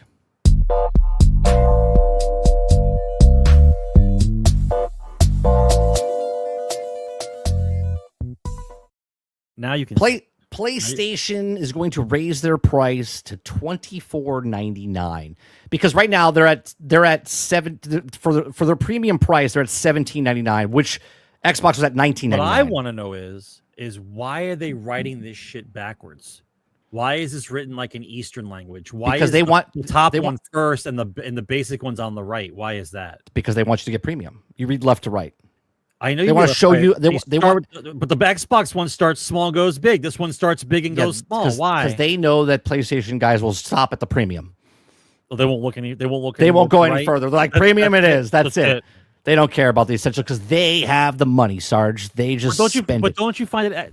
They using the same terminology. Essential. They're using the same terminology. Yeah, instead of premium though, it's extra. It's extra. Yeah, but extra is the same. Is premium? I know it's the same. By the way, at a gas station, extra and premium are the same thing. It's the same words. It's the same. It's the same. It's ridiculous. Krebsy says, can COD get any more out of touch after adding a sniper with wall hacks? I talked about this earlier in the week. Go ahead, Sarge. Go ahead. I mean, let's be honest. The answer is, yeah, they can do a lot more than that. That just happens to be what's going on right now, right? I look at it as they couldn't fix the problem with the hackers, so they said, "Fuck it, let's just put the hack in the game." I mean, why not? If everybody can do it, is it a hack? Right. So now when you get killed, you're like, wait a minute, was that the kill streak or was that a hacker? Let's just blur that line, right? They don't care. They don't give a shit. Let's just be honest. They don't care. Right? They bought the game. What do they care? Yeah, they don't care. You bought the game. Everyone's like, I'm not playing Call of Duty. I'm not playing Call of Duty. They're playing Call of Duty. They're going to play Call of Duty. As soon as they get bored of Battlefield, they're going to play. The COD guy's going back to COD. 100%. They're going to buy Battlefield. You want to? They're going to play Battlefield. Say this shit's stupid. I'm going back to COD. Yeah, but you want to know how they're going to pull them back? They'll wait until like in the middle of Christmas time or January, and they'll put a bunch of new skins for the COD guys to come back over to use. 100%. Just pull them back in. Yeah, they'll be like, here's Santa Claus and Rudolph the Red-Nosed Reindeer with a machine gun. They'll be like, yeah, that's what I'm asking for. Yeah, that's exactly what's going to happen. Oh, next question. Krebsy says, what type of flowers does 30 want? Flowers for what? What, for being correct? Ah, shut the fuck up.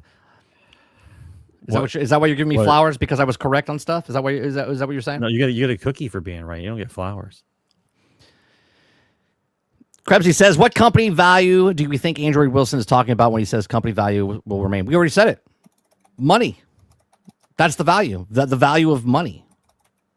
That's the company value. That's their whole thing. When you walk through EA, it says, greedy motherfuckers is what it says. That's their motto.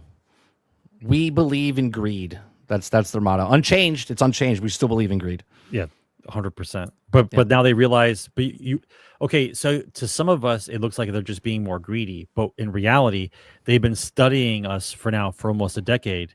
And so they know what they can get away with based on your purchases prior. And so raising it to that number to you looks greedy. But to them, they're like, we ran the numbers on this. This is what we're doing. This is what we're doing. 5% of the people are really upset about this. Don't worry about it. Don't worry about 5%. Give them a new ultimate card. 98% rating. To be like, oh my God, I gotta get the 98% rating.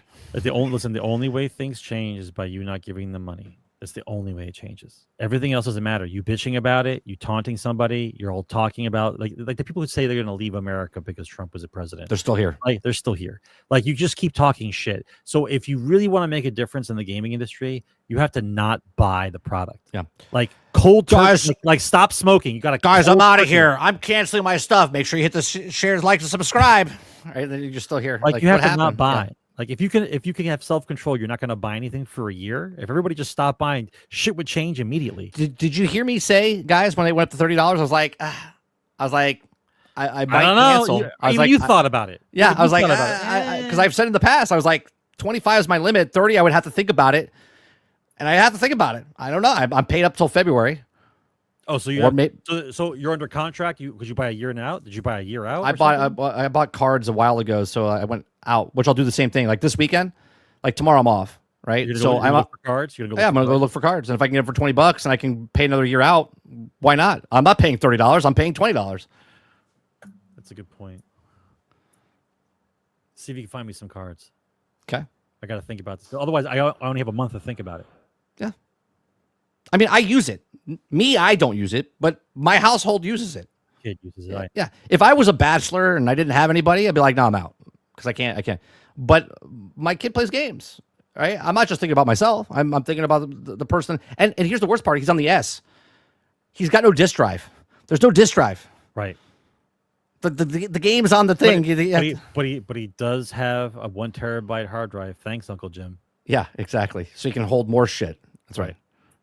But he still has to budget the space. He's still full. Yeah. I know he's full. Guys, it says, do you remember Xbox going for $80 games, but then said, we'll stick with $70 games till after the holiday season? Do we think $80 games will land in 2026 for Xbox and other bad news? Yes, 100%. The market will bear what the market will bear. Remember when they said that Game Pass is going up, and then they said, no, just kidding.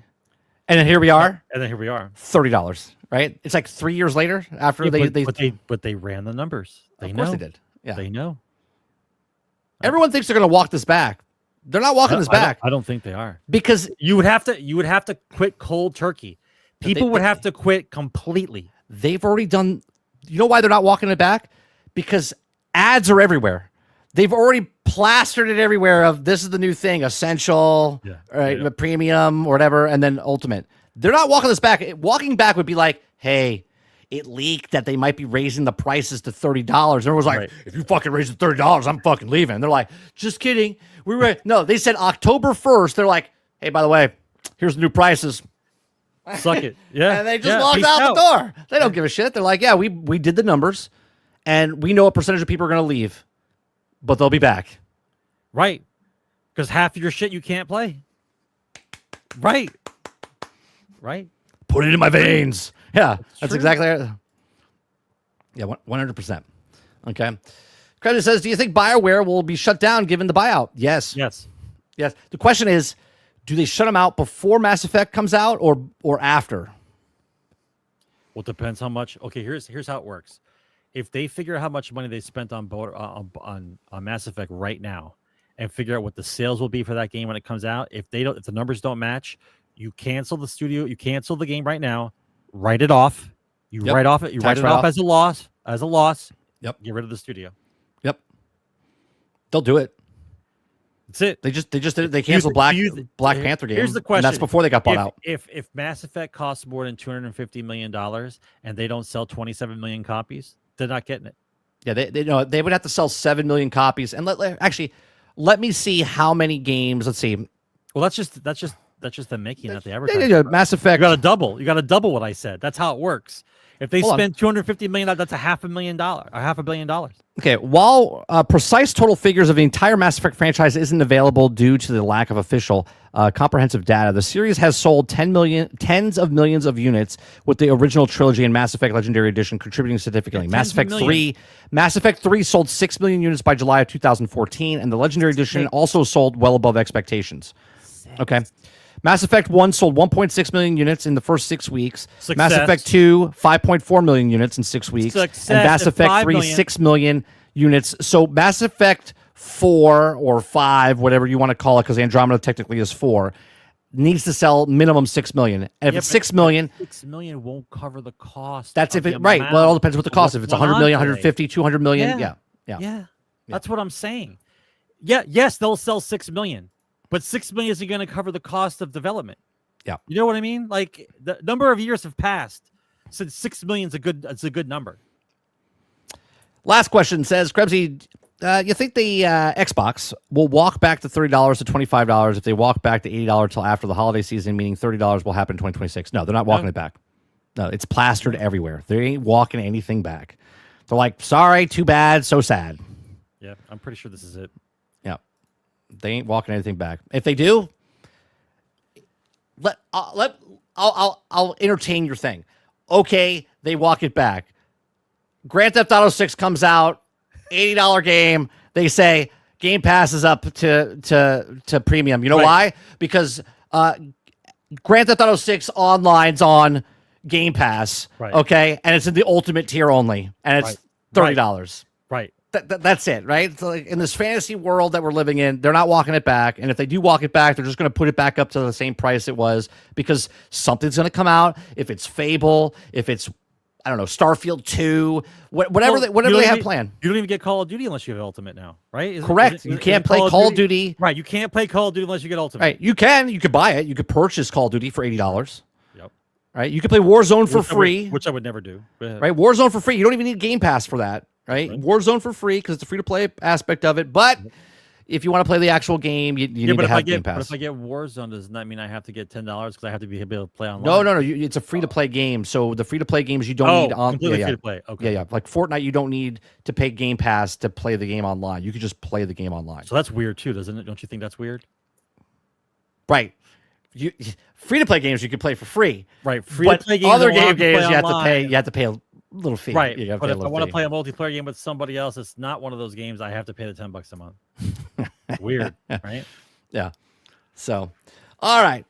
Generation X Gaming, the weekly podcast that goes over a few of the top stories of the past week, and we rant along the way. We're live Thursdays, 8 p.m. Eastern, right here on 30NSG. If you like it, hit that like button, hit that subscribe button. If you'd like to go above and beyond that, become a member as little as $5. If you'd like to help us out, there's a little barcode, little QR code up there. If you're on the television set or the mobile phone or iPad or whatever, you want to take a scan of that, that'll bring you to the Spotify. To listen to our music that we create here. It helps us out if you stream it, download it, purchase it. They're all original written music, lyrics, but made by AI, the music. I think they're pretty entertaining and fun. Check them out. If you like to watch this past broadcast, you can do it on 30NSG on the past broadcast, or wait for it to come on Spotify, Anchor.fm, iHeart, all the places a podcaster you can go watch and listen to. Appreciate that very much. So, yeah, go ahead. Did you make a new song? Did you play that already? I it's called Empire. Here, I can. I don't think I heard the new one. It just came out. You said you did a thing during the morning show, but you didn't play it for real, right? No, I played it this morning for the first time. Here, you played it at the beginning. Yeah, here I'll bring it up. It's called. I don't know if you can hear it. Let me see. I don't know if you'll be able to hear this. Tell me if you guys can hear this. Yes, no? No, I don't hear anything. Okay, hold on one second. Stop screen. No.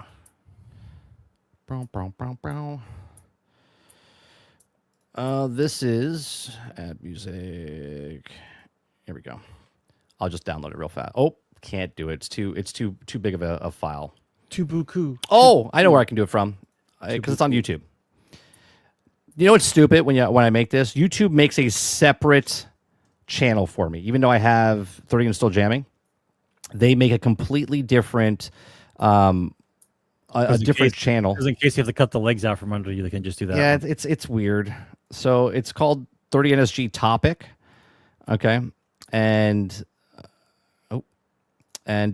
it's so weird. But anyway, I'll bring this up and then we can put it in the.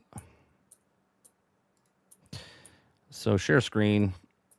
This is the new song, and this is on the YouTube Topic. It's called Empire Moves. This is basically about EA, about the $55 billion deal that went down. So here you go. Nothing. You can't hear it? Nope. What? Nope. What the fuck? Nope. What's going on here? You're copyrighted yourself. It's your song, and YouTube won't let you copyright your own song. Here you go. We got it now. There it is. We're going good. By the mission. Yeah. Money talks, we listen. Empire moves, but what about the mission? 50 billion, yeah, they bought the vision. Yeah. Investors in the boardroom, suits pressed tight. Counting green, flipping scripts overnight. Guns and football, yeah, that's the call. But what about the stories that we love most of all? BioWare legends now, whispers in the hall. Studios bending to the profit, feeling small. Kushner at the table, PF in the mix. Even the Saudis are now in the mix. Players in the chat like, yo, what's the fix? Empire moves, money calls the shots, but the heart of the game is tied up in knots. Investors rule, but we still play. Holding hope while the cash takes a day. Empire moves, who's really in control? They count the billions, but who owns the soul? Who owns the soul? Who owns the soul? Who owns the soul? Every AAA title, every indie grind. Now waiting spreadsheets, creativity confined. Promises whispered, nothing will change. But corporate hands don't play the game. The fans remember nights we stayed up late, exploring worlds they might try to desecrate. Passion can't die, it's coded in the heart. But will it survive when profit tears it apart? Empire moves, money calls the shots, but the heart of the game is tied up in knots. Investors rule, but we still play. Holding hope while the cash takes a day. Empire moves, who's really in control? They count the billions, but who owns the soul? Who owns the soul? Who owns the soul? Who owns the soul? $50 billion, but what do we lose? Stories and worlds replaced by corporate cues. Gamers still grind, we don't bow, we resist. Creators to dream, still pushing the twist. Legacy over ledger, that's how we survive. The heart of the game keeps the stories alive. Empire moves, but we're still in the fight. Playing for the passion, not just the night. Empire moves, money calls the shots, but the heart of the game is tied up in knots. Investors rule, but we still play. Holding hope while the cash takes a day. Empire moves, but the soul still whole. Gamers and creators, they own the soul. Ooh, they own the soul. Gamers and creators, they own the soul. Empire moves, money calls the shots, but the heart of the game is tied. Empire moves, money calls the shots, but the heart of the game is tied up in knots. Empire moves. I like the cover art you make for the songs. This is a prompt into AI, so I put in. I like the cover. I like the cover art. Yeah, I put a bunch of stuff in. I'm like, all right, like I'll put a bunch of different suggestions in, and I put it in a paragraph, and then it prompts out a prompt, and I take that and I put it into the art program, and then it pops out like 8 different like versions of the album cover, and then I go into Photoshop, and then I take out certain things because like see how the boards are like red, they have like words on there and stuff like that, and so I'll go in and I'll clean it up and I'll fix it and stuff like that. So yeah. Have you heard? Sorry, at the end here, but have you heard "I Am Groot"? What, you wrote it or somebody wrote it? No, I wrote. This is a song I wrote. When did that one come out? I posted about a month ago or 6 days ago or something like that. Yeah, like a week ago. But I made it about a month and a half ago. Yeah. I made it about my son. Right, he was the inspiration of "I Am Groot." I was making a song. I thought it was the rival thing, wasn't it? Rival? It was.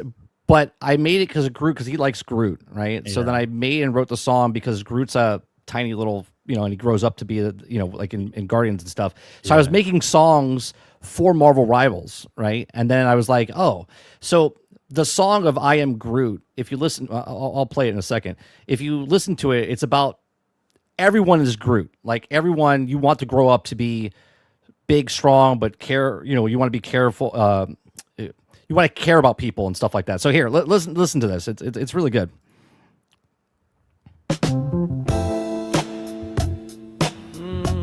Oh, it's this smooth jazz. Did you have a girl in the room? What's going on here, bro? Yeah. Deep roots, high skies. He don't talk much, but he's wise. One line, one vibe. Heart so big, he saves the tribe. Branches stretch, fists swing wide. When you're with Groot, he's on your side. Gentle giant, nature's son. But mess with friends, he gets it done. He may not speak in many ways, but you'll feel love in what he says. But I am Groot. It's completely from the 70s, bro. I am Groot. You better believe it. He's the tree with a soul. no cape, no crown, no need to shoot. Just 3 words. I am Groot. Oh, he's the roots and the rhythm, the shield when it's rough. Got bark like armor, but his heart pure stuff.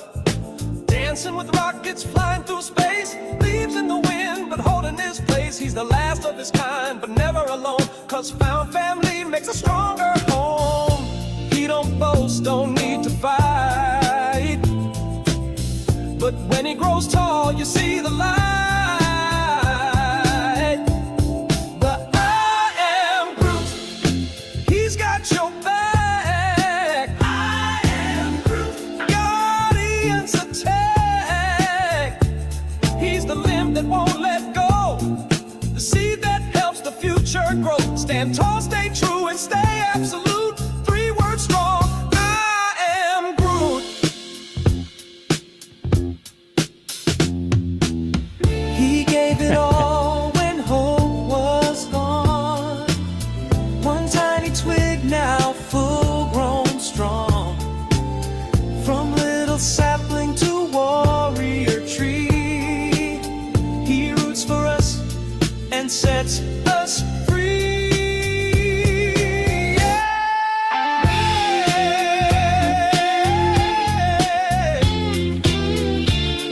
It's super 70s song, bro. It's good.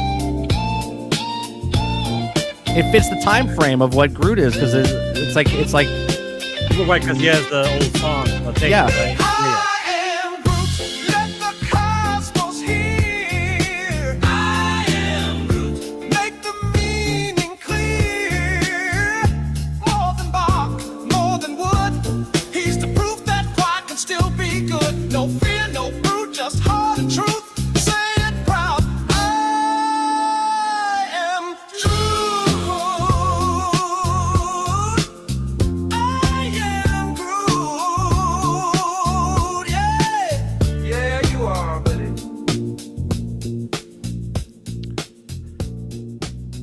I'm telling you, I'm getting. You know what I find weird? We have to find a way to get your album thing someplace else. 'Cause I sent you that thing for the D&D song that some guy just wrote about a wizard garbage. and fireball. It's just some. And he's got 500,000 views. It's 500,000 views. Yeah, 500,000 views on a D&D song that's just it's written poorly, but it's still fun. It's a fun song, but your songs crush it. Yeah, I love. Look, real quick, I love my album covers I'm doing. Right, like the golden parachute for Pete, dude. I put that up there. You guys hit 50 likes. So I put it up there. So I wanted to talk real quick about Android Wilson, right? Okay. You know why he's still there, right?